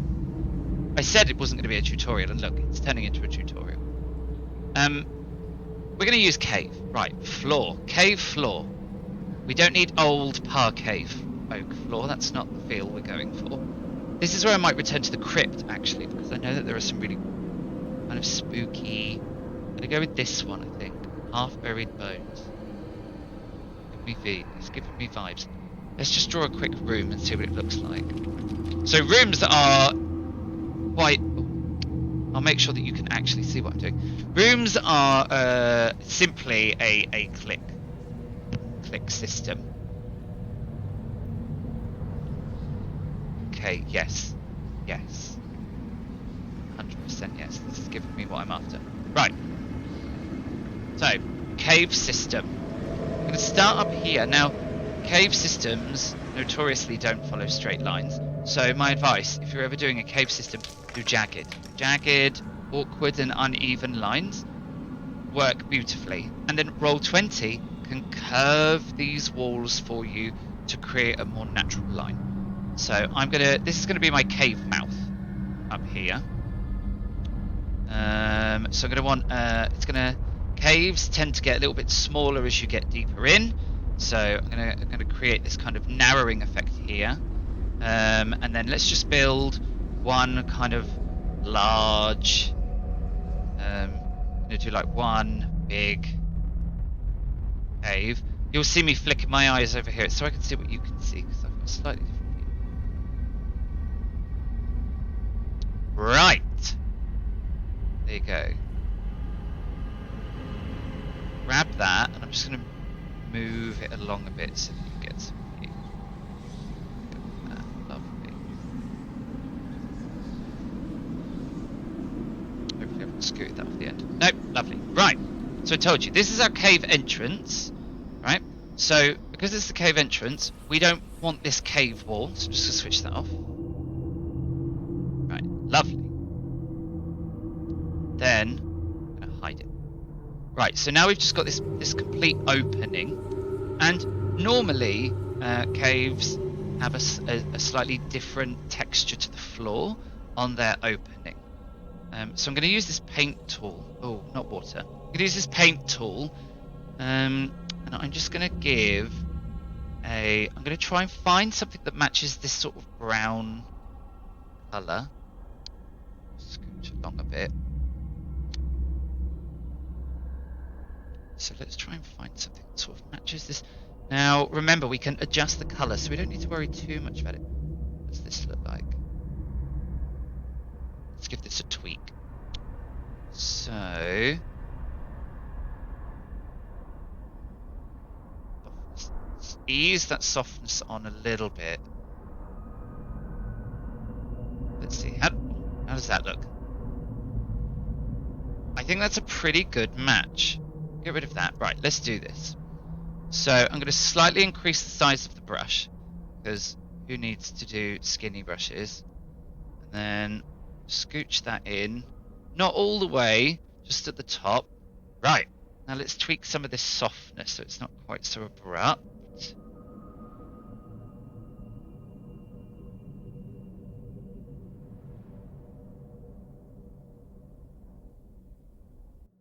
Okay. So I'm trying to give that a kind of layered effect of the outside world coming into this inside cave. Now I am going to add just another extra line, a little bit smaller so it knows where we're going. And for this, I'm actually going to turn the opacity much higher to give that kind of filtering effect. Okay, lovely. Right, so we've got that filtering in of the land coming into the cave. Now, one of the things you're going to want to think about if you're using your dungeon fog is this paint tool is really useful, but in Dungeon Fog, you want to think layers. Think about your layers. So you want to do your bottom layers first. The last thing you want to be doing is coming into your layer tool and then having to rearrange all of your rooms. That can be an absolute nightmare. So you can see here are the two, if you remember these paintbrushes, here they are in the room. The last thing you want to be doing is having all of your furniture in a room and then having to tweak it and move it all around. It can be a nightmare. So approach it logically, one layer at a time. So we're going to go with the floor. Don't know why I shout the floor end, but who knows. I am going to have, I would quite like some water in here. However, I know there's a really good water prop. So what I'm going to do is I'm just going to use this brush texture, and I'm just going to nudge around the edges. This can be a really useful tool to give kind of depth of flavor, to use these. It stops your maps kind of having this kind of one-sided feel. Now, I know it looks a little bit extreme, but what I'm actually going to do is I'm going to turn that opacity up. How do we think this looks? So if you see now, what it's creating is it's creating like almost, if you imagine in this cave, the very edges of the cave where they meet the wall are a slightly different textural color to the inside. And I mean, I just used the same brush tool, so we're not here for the entire evening. But like you can imagine, you can start playing with all the, there's a lot of textures in here. You can really start playing with them and layering them up. For the Shadowlands map, there's about 7 or 8 different textures layered in underneath, so that the gaps in between the plants are different to the path and the edges of the building. So you can, if you don't want to do this step, you don't need to. You can just bung stuff into the cave straight off the bat. But if you're, if you're feeling this, you want to kind of play around with it, do it, go for it. Put as much realism in as you like. Now I am going to change the wall of this because we used.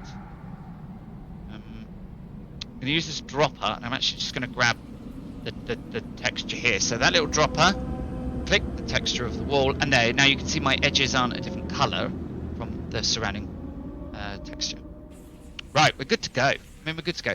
If you were doing a building, for example, you'd want to hit on this doors and windows tool. You can put in doors and windows, unsurprisingly. But because we're underground, we're not really going to worry about having doors and windows in. But it is simply a matter of selecting the one you want, and then they appear on the walls of your building. Like you can see here, it has appeared, and then you just click, and Bob's your uncle. There you go. We've created this doorway. This is how doors and windows work. So you'll see in some of the maps, like Garden or Benedicta's house, there are windows and doors because that's what houses have.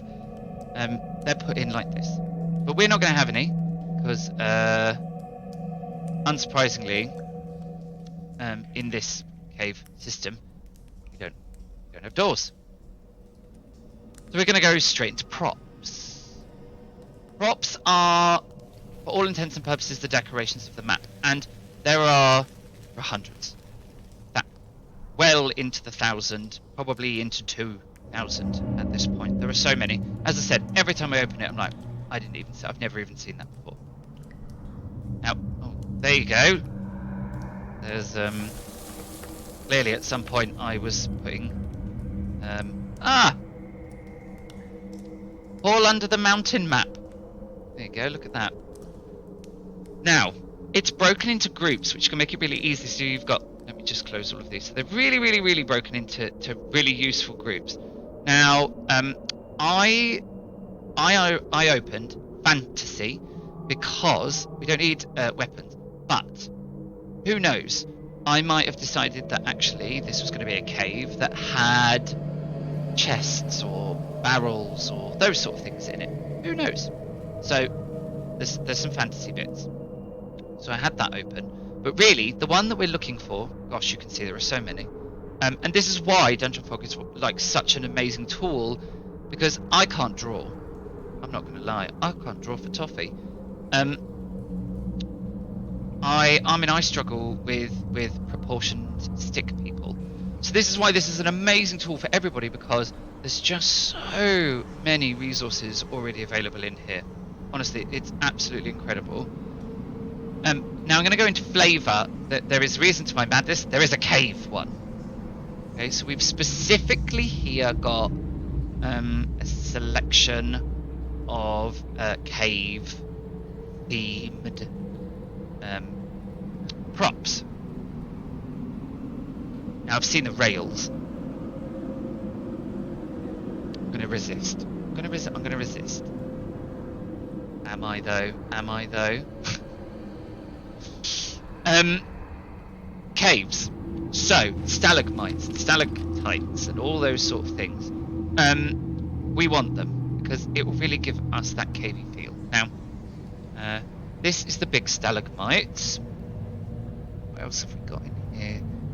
Small stalagmites, and then this selection of stalagmites. Now, I'm just gonna plonk some in so I can get a feel for what they look like, because I'm thinking actually that these stalagmites might be the answer rather than these ones, just because of the color theme. I feel like they fit, and that kind of jaggedness. Anyway, that's the ones I'm gonna go for. So let's. Oh! This is what happens when you get gun-ho and you start clicking buttons, everybody. Bad plan, don't do it. What have I done?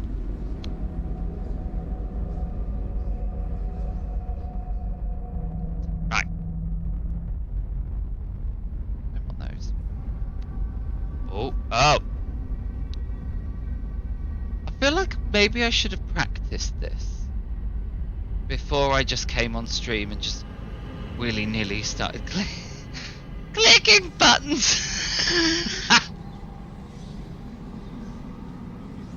Streamer. Honestly. Absolute pro right here. That's how you do things, kids.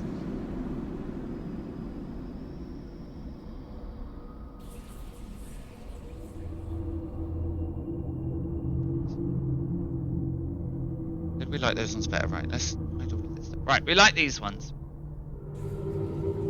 Now, I can't tell you how useful these little buttons over here are. Honestly, I can't tell you how useful they are.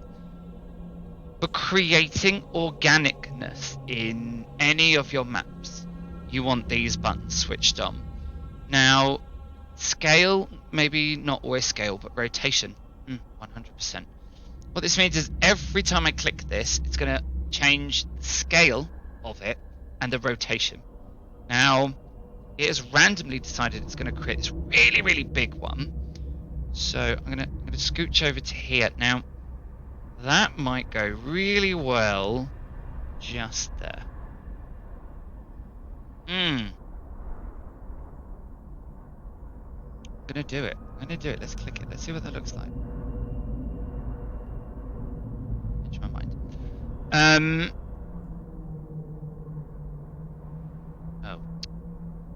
Grab. Moving along. Right. That there. Oh, we've got a dink. Little dinky one. I am going to join that to there. Look at that. Measure. Now, I said I was going to put pool in, didn't I? Let's put some water in.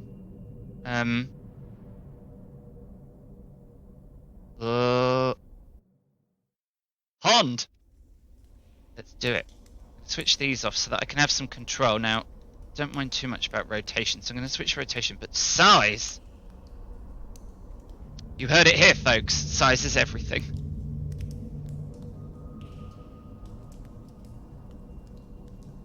Now, wouldn't it be good if I could nestle it in here? I'm going to do it. Now, this is where I'm going to remind you all about layers. Remember about layers? I can actually move this to a lower layer, meaning, if you've just seen, that it now tucks underneath tucked underneath these stalagmites. Now, I'm actually going to move that one to... right! Now we're talking. Now we're cooking on gas. Now you can all see the insanity that goes into every single one of these maps that I built for the stream. Now, we did this one. So I'm actually going to do the other one. Variation's really useful in that one there, and then obviously look at those tying together. Right, now I want something here, but I'm going to put a stalagmite. Don't know what I'm going to put yet. Don't want to go too mad on my stalagmites.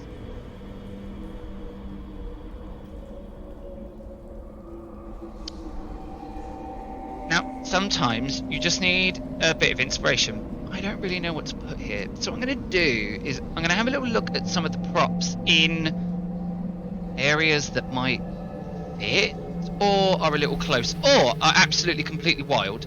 Don't ever feel like you need to make things fit.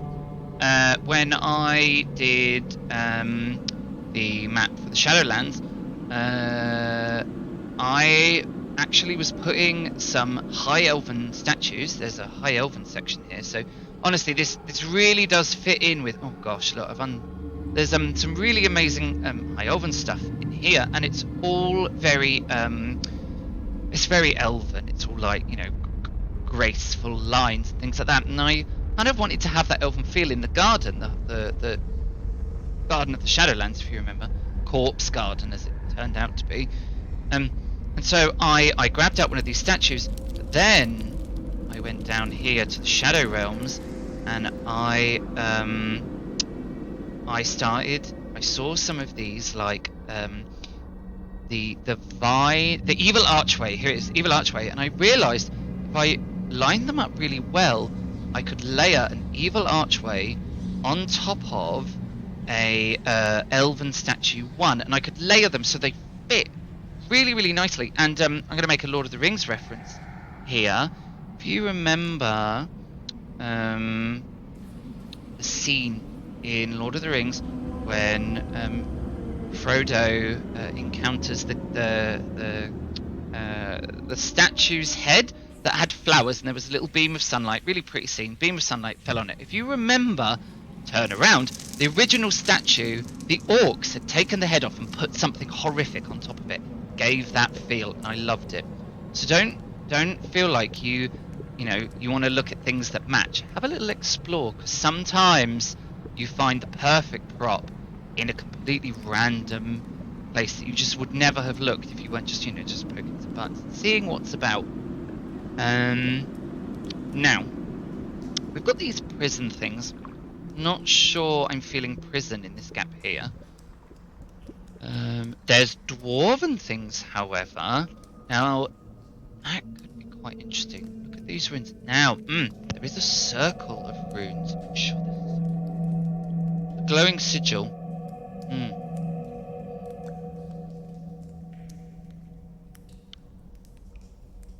Dwarf could be an option, but there's also dragons. Now, it could be. Now, the reason I came in here for dragons is the bones. Oh, let's do this. I'm inspired. Let's create a dragon skeleton. Let's do it. So we're going to want a spine. Oh, okay, this might be quite large. We're committed now. I'm committed. Now, because this is a centerpiece, I don't want it randomly resizing and going a little mad. Now, I'm going to do the scaling at 100. That way, hopefully, all of the scaling will tie together really, really nicely. So I'm going to pop a spine down. Now, let's... a little bit. Right, spine. Lush. Now, ribs. I'm going to... oh, that wasn't bad. That was not a bad guess. Oh, but which way would it face? Okay, we're gonna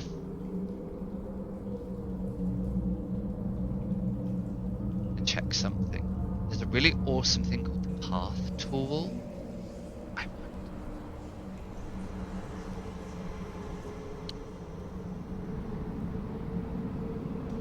God, if that is what I'm hoping it is. Just gonna have to be a little patient, kids. Following the catastrophic internet failure, I'm having to run the internet off some. It's not the fastest. It's not the fastest. Normally this is much more responsive. It is exactly what I wanted, however, so I'm super excited. Path tool. Oh, let's see. Oh, this is just giving me. Now, I'm going to put none at the start, and I'm going to have a tail at the end. Undo the snap. Snap to grid, by the way, you'll have seen this little button. Snap to grid, if you watch, this is free tools, so I can put it anywhere I like. This snap to grid will align it inside the boxes. That can be really, really useful if you're building something square, or like columns. If you want to do a row of columns in a church, that can be really helpful because you can do like dunk, dunk, dunk, dunk, and they're all aligned. Free-forming can be a little bit, it can be much more challenging trying to get the free-form tool to do its thing. Now, I'm going to maneuver that down to 100%. Now, I'm going to want the head. Now, as you can see, as I begin to draw the path, I'm going to put click in there. This is where we're going to start getting the turn. Oh, that's a bit sharp.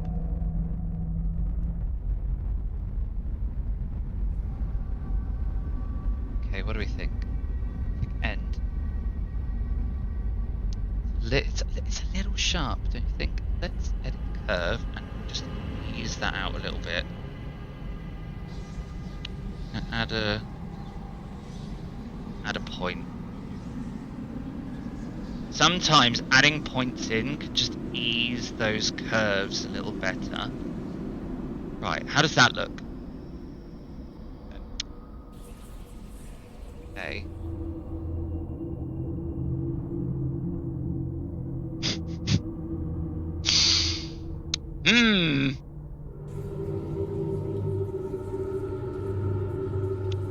Okay, that's the answer. Look at that. Okay, cool. I'm going to move that down there.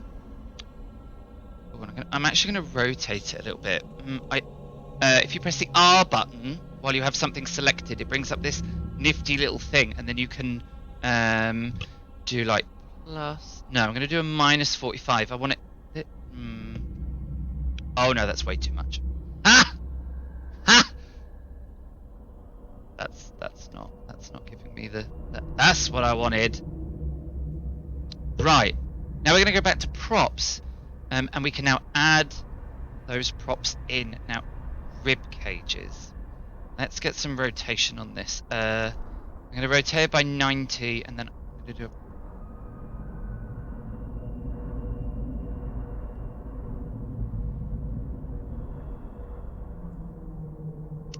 This is where I embarrass myself not being able to do maths.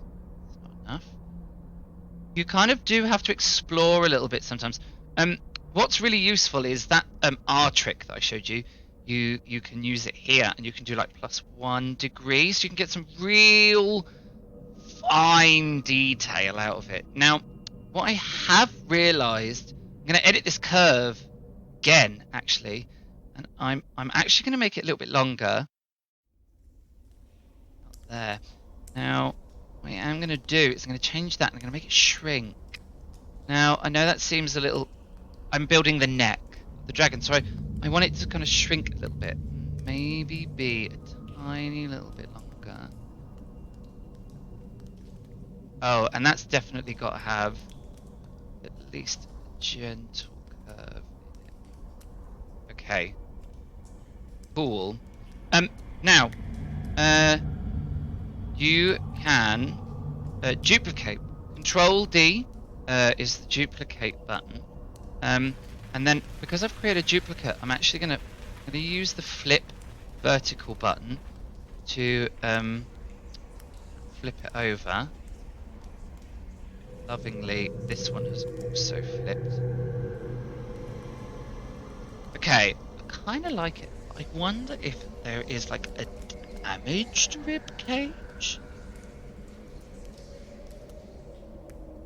'Cause that's, I mean, it is ribs, but it's a bit much.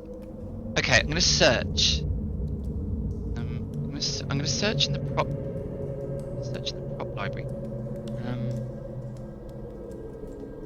Oh, what does that look like? It's a slightly different style. I don't think I can make that. I don't think I can make that fit.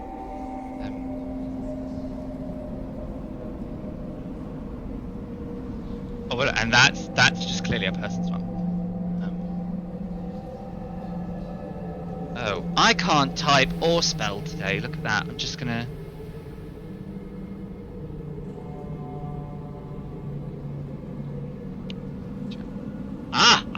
Look at that. Oh, there's bones. Right, we're doing that. We're doing it. Get rid of that. And what I'm going to do is I am going to. We don't need the bones. We need to go back down to dragon, don't we? Dragon bone. Right. Now I'm going to. Let's do some rotation-y things. 1, 3, 5. No, that's not.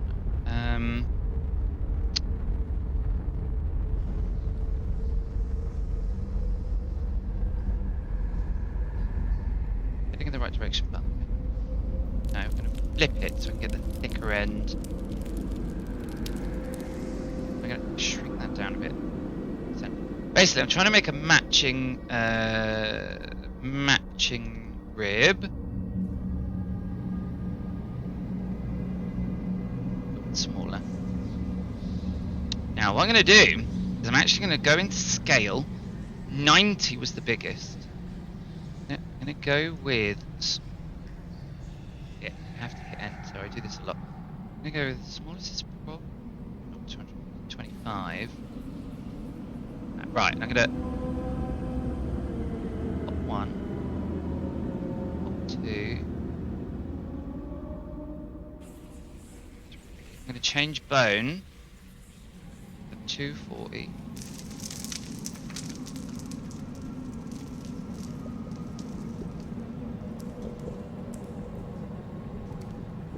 Actually, I'm going to just switch that off now, just so I can do the last little tweaks manually.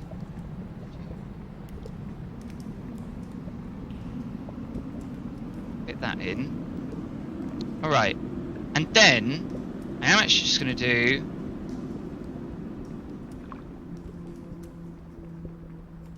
I'm going to do a broken one there. I think that's okay. I might do another broken one of these. I'm going to just do it manually. I'm going to do 75.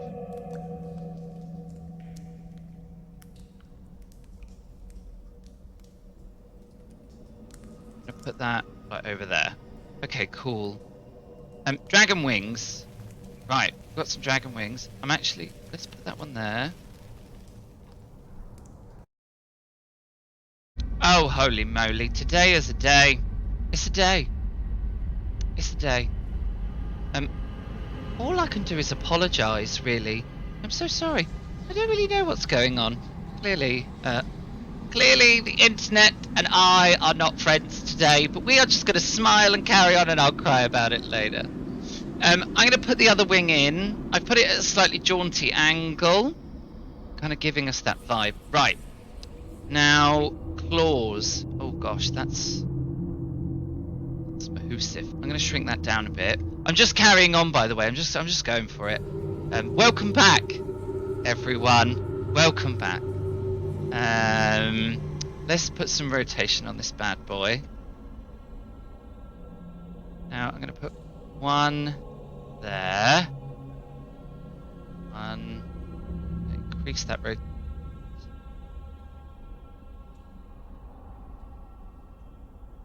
one there. Now, I'm just gonna...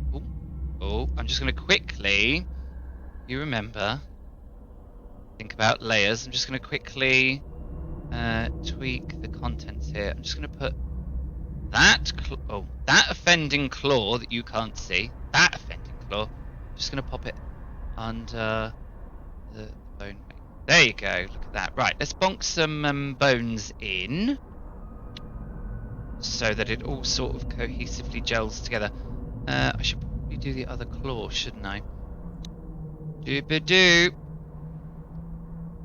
Me having fun. I'm gonna duplicate that one.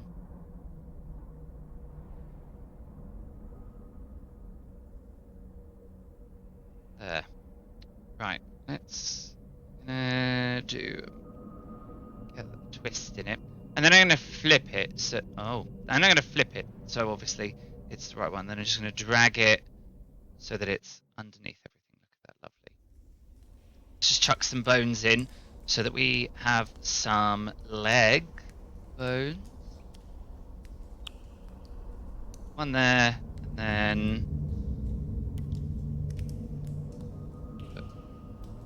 one there. Wings back up to the top. Think layers. See, I told you. Think about your layers. Here I am demonstrating why it's important to think about your layers. I'm kind of thinking that's bones enough. I'm gonna bung in. A bone here. Let's do a bone there, and then the skull. And then we can just do some final decoration-y bits. Now let's just tweak that slightly. Lovely. And now skull, and then final decorations. And then we're kind of there. Skull. Oh heck yes. I'm just gonna tweak the skull slightly. I'm gonna give it a no. Shit.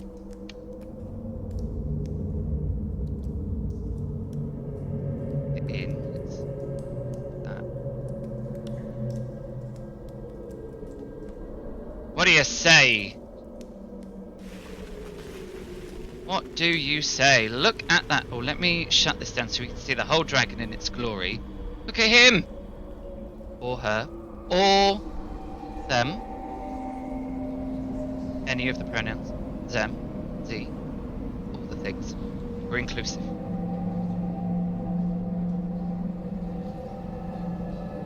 Alright, I like it.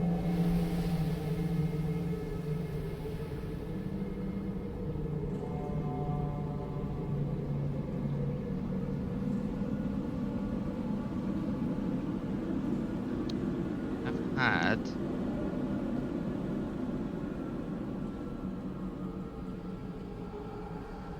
a little scupper in my internet disaster. Nothing we can't fix. Back in.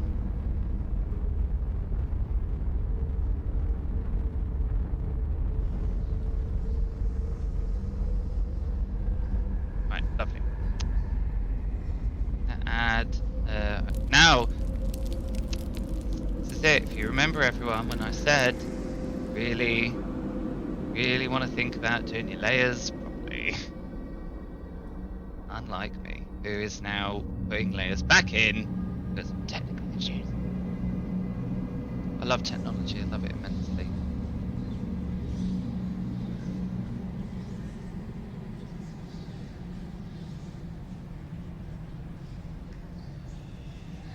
That's lovely. Now, them to the bottom so they're underneath everything, otherwise it will look a bit weird. Quick repair job. Look at that. I mean, it's really easy to repair things if you do have a little conundrum like I've just had. Right, I'm going to zoom out a little bit so you can get a good sight of that map. Right. I'm going to do some quick decorations, and then we'll kind of be heading in the right direction. I'm going to let myself be inspired a little bit by some more props. Just want to kind of carry on that dragon theme. So I'm going to see what else? Ah, cracked ground. Look at that. That could have been.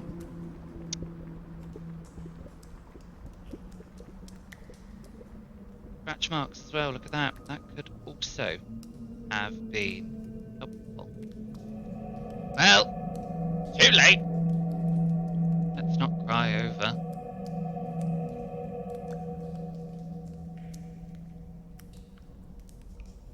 Pirates. Don't need the prison. I'm wondering if... Aha! That's what I was thinking. Pile of treasure. Every dragon guards a pile of treasure.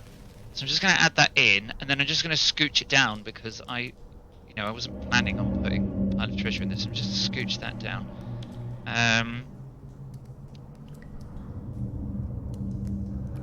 Yes.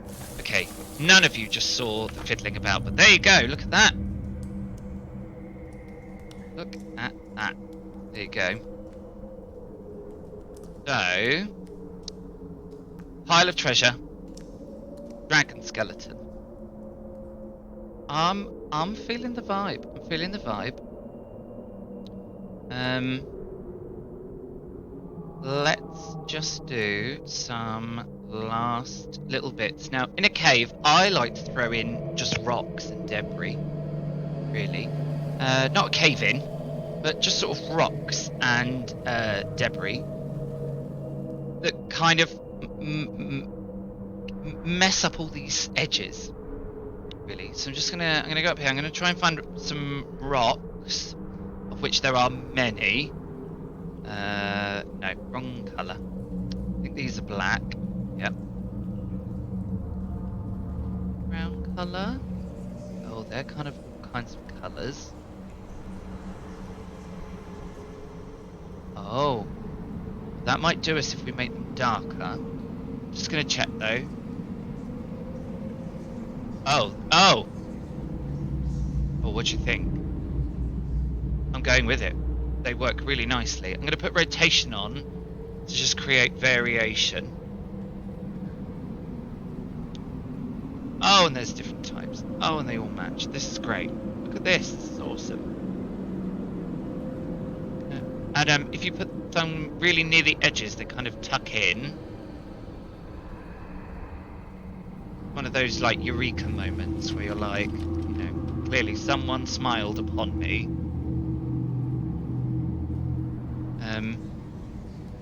As I said, there is always everything you need is there. I promise. Rocks in. Huh? Really liking this sort of like.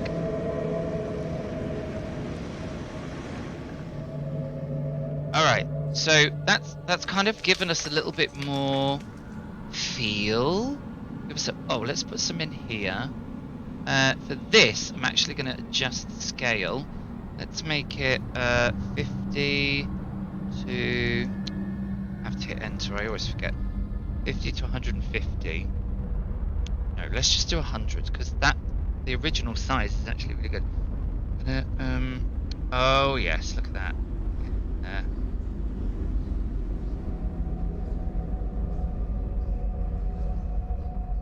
Yes!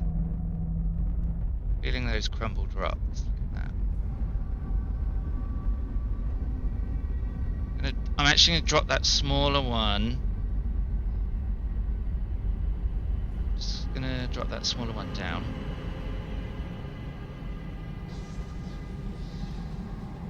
Yes. Yeah, there you go. Look at that carries through. Alright, lovely. Now, for anyone who's been in a cave, you will know that the small amount of sunlight that comes here, small amount of sunlight that comes through the cave often stimulates some shade-loving plants to grow. So I'm going to see if I can get some ferns. And I'm also going to see if I can get some... You can now totally see how you can get completely consumed by the details. Now I want to get some... What? Don't need a puddle of blood. That's a bit much.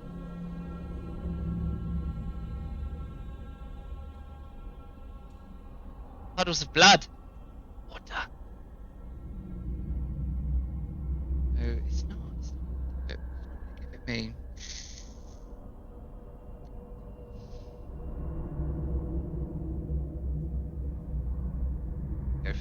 brush texture.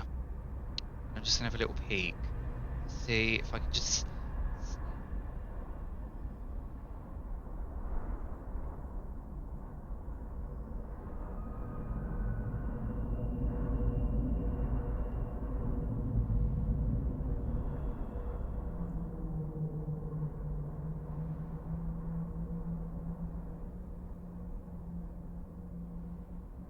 Texture's massive. Look at that. It's ridiculously large. Don't. I'm after. Last Chance Saloon. I just kind of wanted something that was a little bit like, I don't know, like something was dripping. I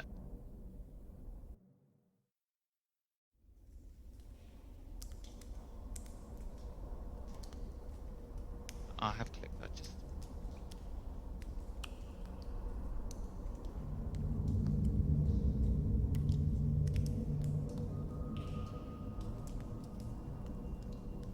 Oh. I was over here like, what's happening? I don't understand why this paddle's not doing the thing. It's just because it's loading that image up. I apologise. My internet this evening is causing me all kinds of debacles. But why not? Why wouldn't it? As I said. Do you know what? Little breather. Drink some gin. I'm going to take in this masterpiece.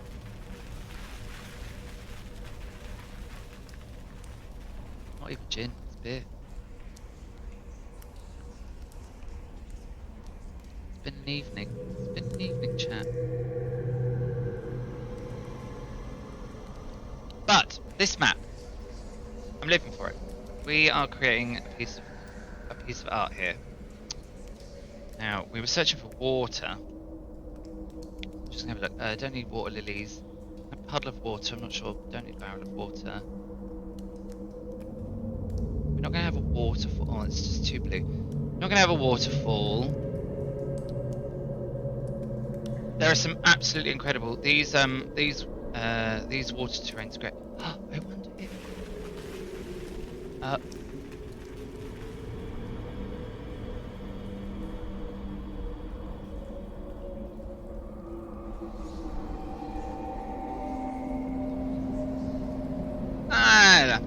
I said we were talking about plants. Let's do plants. Otherwise, we're going to go down this like little rabbit hole of me starting to customize things and change the colours of them. Ferns. Ferns are a great. Ferns are a great shade-loving plant. They're in the cave set. Let's use them. I'm going to tweak the scale. I want a little bit of a random scale, so I'm going to go with 50 to 150. That's going to give me lots of different sizes of fern. See there, you can see like different sizes. Just have them kind of dotted about a little bit, and then I'm gonna flip over to the kind of dying ferns here, and then the dead fern just there as the light starts to become too. I'm gonna take another one, a bit too pale, and then what do we think? Are we feeling it?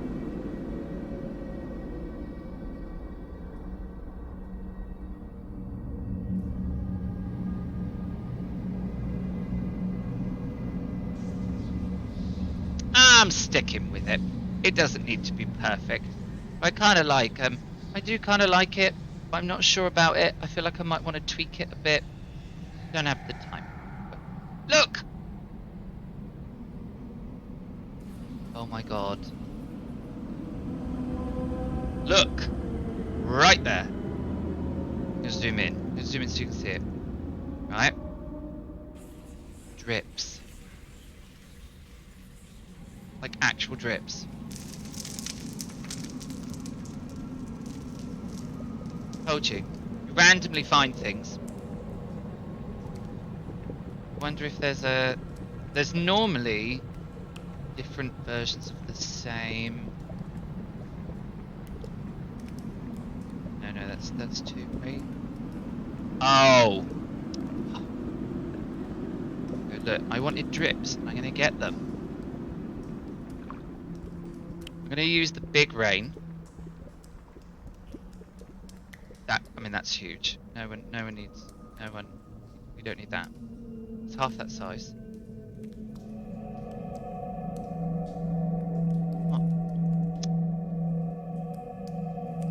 Oh man, genuinely thought we had it then. Not living for it. The rest of the cave, I want to dot some mushrooms. Because who doesn't love mushrooms? Who doesn't love them?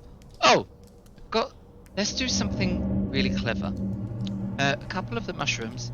This is just me knowing things about the tools because, as I said, I use this all the time. As you can see, it's incredible. I'm actually going to tweak the lighting, so I'm going to make the cave really dark. And then, because I'm going to use some of the glowing mushrooms, so I'm going to use some of the lighting features. Now, not the stage, it's a room. I'm going to dim out the room. I'm going to dim out the stage as well, just so it matches. Like, people don't normally see it, but I do. And then what I'm going to do is I'm just going to quickly flick through. Now, as you can see, I'm clicking on. I've got the light box open, and one of the things I can switch on is cast shadows. So I'm just going to flick to the big. The stalagmites, and I'm just going to switch shadows on. I'm going to do it for the skull as well because that's quite large. Because I'm going to want it to cast. I'm going to want it to cast shadows when I put some glowing mushrooms in there. Right. Let's put these glowing mushrooms in this map. I'm going to close the light because we don't need it right now.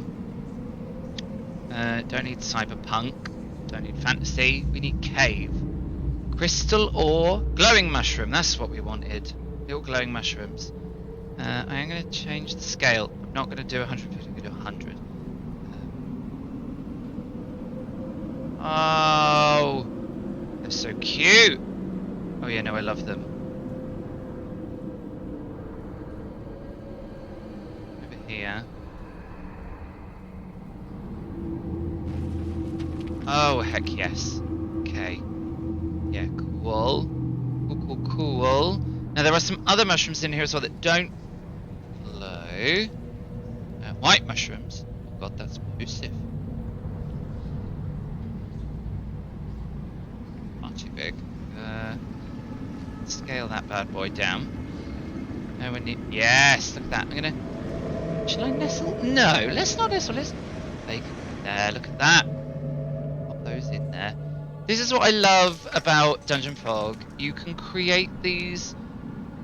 You can create such tiny details, and it really makes your maps kind of come to life a little bit more. I think, like, I really enjoy my players being able to spend a little bit of time, like, appreciating the tiny details that go into maps. Now, that being said, I told you we had daylight, and there is. We need to put some daylight in. I'm gonna do that. I'm gonna be super lazy. I'm gonna use some glowing mushrooms. And I'm not even gonna feel bad about it. Genuinely, I'm not even gonna feel bad about it. I'm gonna move that one in. So this is another thing that you can do with the lighting. When you click on something that has lighting, you can tweak the sphere of the lighting influence. I'm just gonna have to zoom out a bit, guys. Sorry, just gonna bear with me while I keep grabbing the sphere. You grab the like ghosting bit. It lets you move it. I want the button to increase the size. I'm gonna grab this one as well. And I'm gonna increase that size. Actually really liking this sort of color halo that it's creating. How about that? But I am going to just tweak the colors. So you can get. I'm not even going to. This is an adventure unto itself. right? It's an adventure unto itself. But you can tiny bit.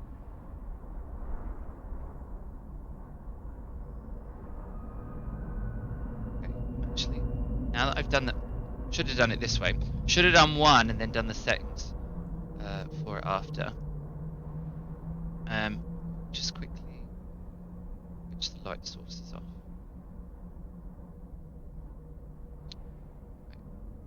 Where were we?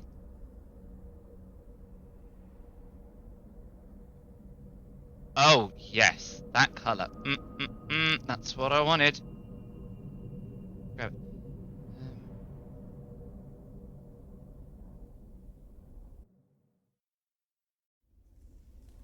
I'm feeling it. I'm just going to increase that. This little mushroom in.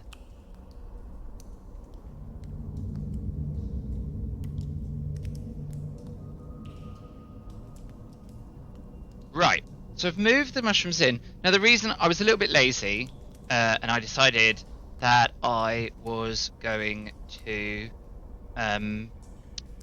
use... I'm super lazy. It's just a bit tense, don't you think it's a bit tense?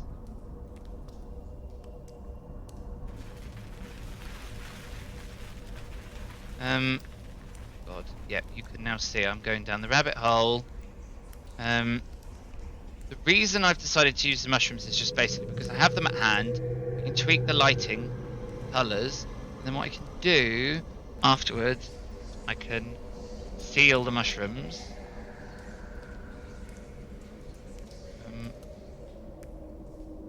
And when it seals the lighting as well, there's a way to hide them. It's just me. There are lighting. I should have just used the light. This was me trying to be clever.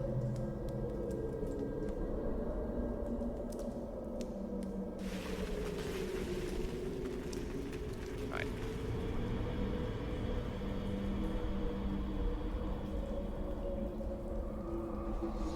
Everything can be fixed, fear not. Get rid of that, because we're gonna have to tweak these again. I'm gonna grab this dude. Ah, he says, and I can't grab it. Zoom in a bit more. We're nearly done. I'm gonna finish off with the light, then I'm gonna call it. Okay, this is ridiculous. You can select things from the content as well. See, ta-da! Right, I'm gonna colorize this mushroom. Not that color. That's not the colour we wanted. That one. I want a colour. Colorize.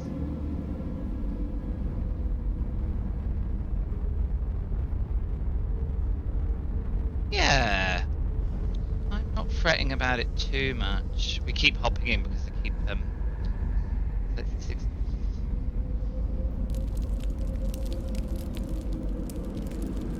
Oh, no, that's made that way too bright. That is just not right. Is this me? Oh!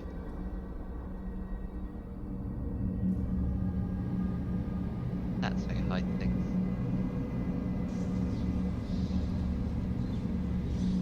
That's how you hide things, kids! You make them opaque, you make them see-through. Oh, I knew there was a way. Here, I've selected the item.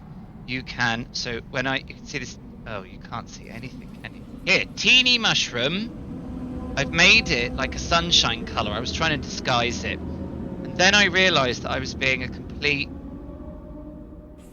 Look. Disappear. Et voila!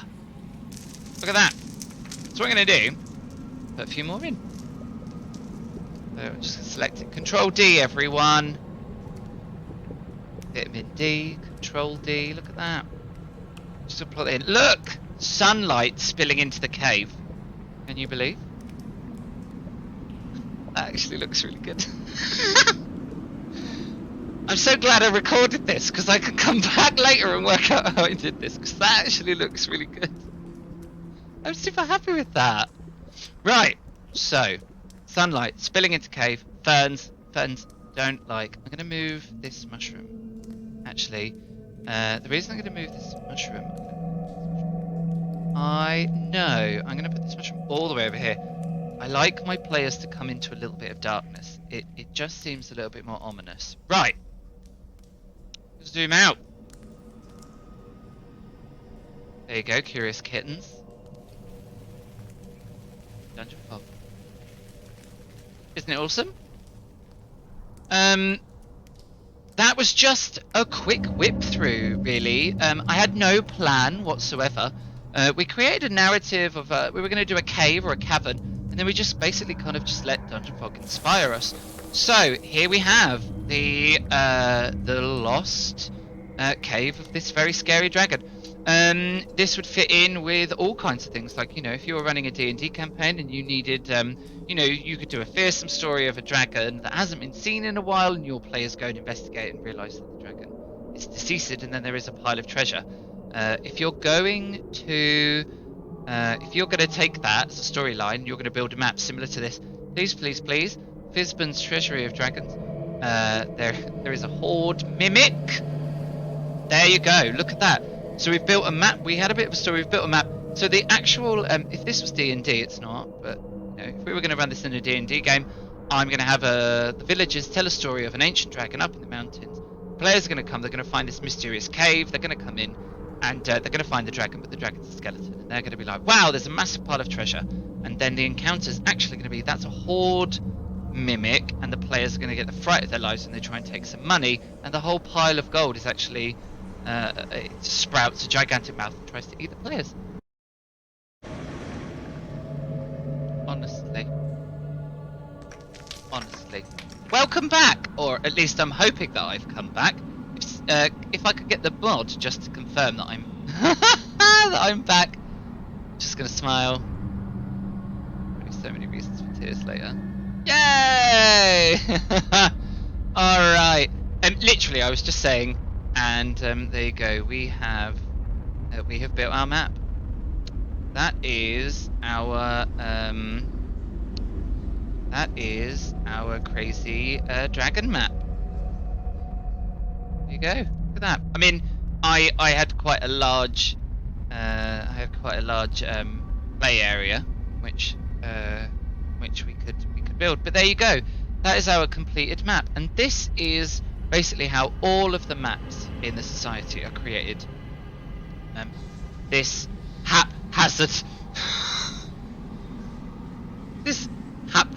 creative method. But there you go. So that brings us to the end of this evening's Meet the Cast stream, and I'm bang on time, as if that was practiced, but it obviously wasn't, because it was just pure chaos. It really was just pure chaos. So there you go. It was really lovely at the start of the session to be able to meet the cast. We met Sarah, who plays Elstrid, and Gus, who plays Morton Thorsby. It was really, really nice chatting with them. And then in the second half, we built a map in Dungeon Fog. So it seems only right that I give Dungeon Fog. Not only am I going to give Dungeon Fog a shout out, everything you saw in the map making session was built on Dungeon Fog. That's dungeonfog.com. You can sign up. Now, you can sign up for free. There are a huge number of resources that are available for free. However, if you want to gain access to all of the resources, you will need to pay in for the premium content so that you can gain access to all of the resources. That is, head over to dungeonfog.com and you can start building maps yourself, just like that, just like me haphazardly bunging things in a map like I knew what I was doing, but actually that turned out quite all right.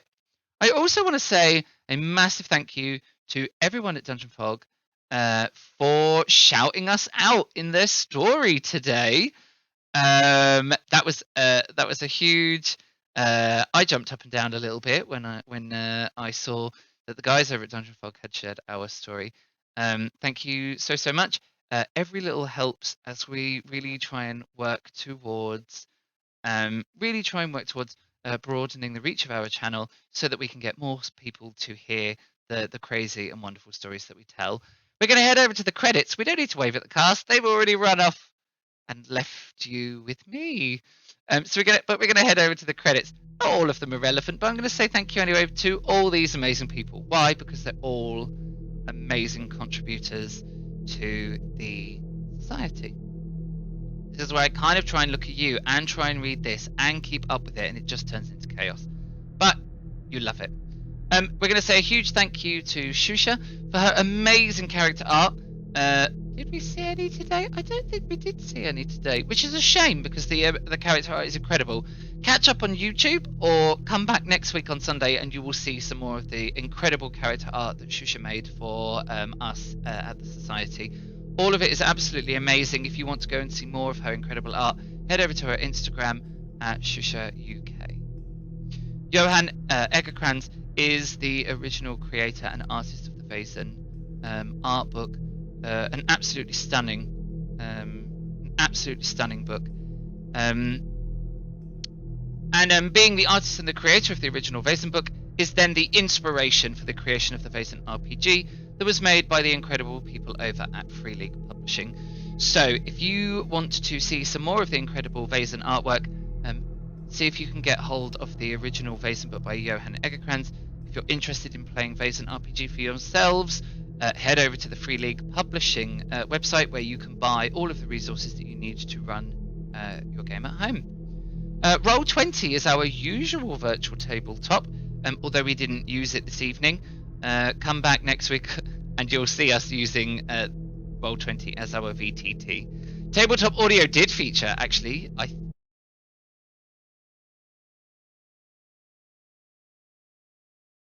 There just aren't words. There just are not words to the technical issues this evening, honestly. I am determined to finish my thank yous and then say goodbye properly. I'm determined. Absolutely determined. Now.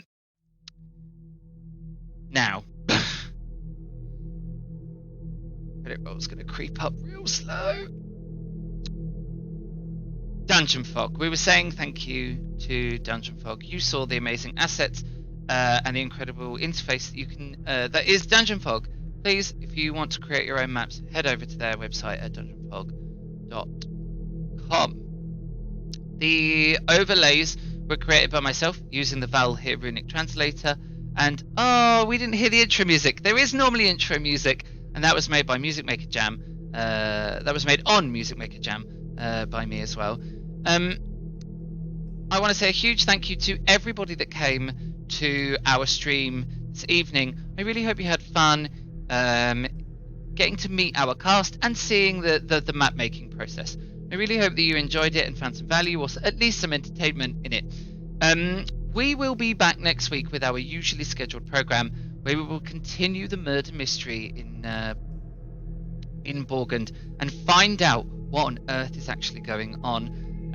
You can catch up on YouTube if you want to watch all the previous streams and catch yourself all the way up prior to next week's stream where we will carry on the story. Now, everybody's favourite bit is where I hear voices in my head. Because we are going to head out for a raid. So I'm going to raid you out. We are going to DM Studio. I believe we've gone to them before. The voices in my head are telling me that we're going to DM Studio, so I'm going to hit smack so that you all head over there. And while all that... Oh.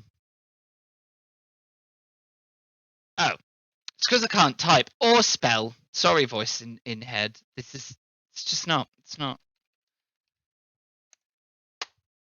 There you go. Okay, so while I send you guys over to raid, I'm going to say one massive thank you to all of you for coming and to our cast for this evening for this ridiculous show that was plagued by technical difficulties, but we ploughed on anyway. And I hope that you all had a lot of fun. Hopefully, we will see you next week for more of our ridiculous tales, mystery, and intrigue in the society. So, have a great week. See you next Sunday.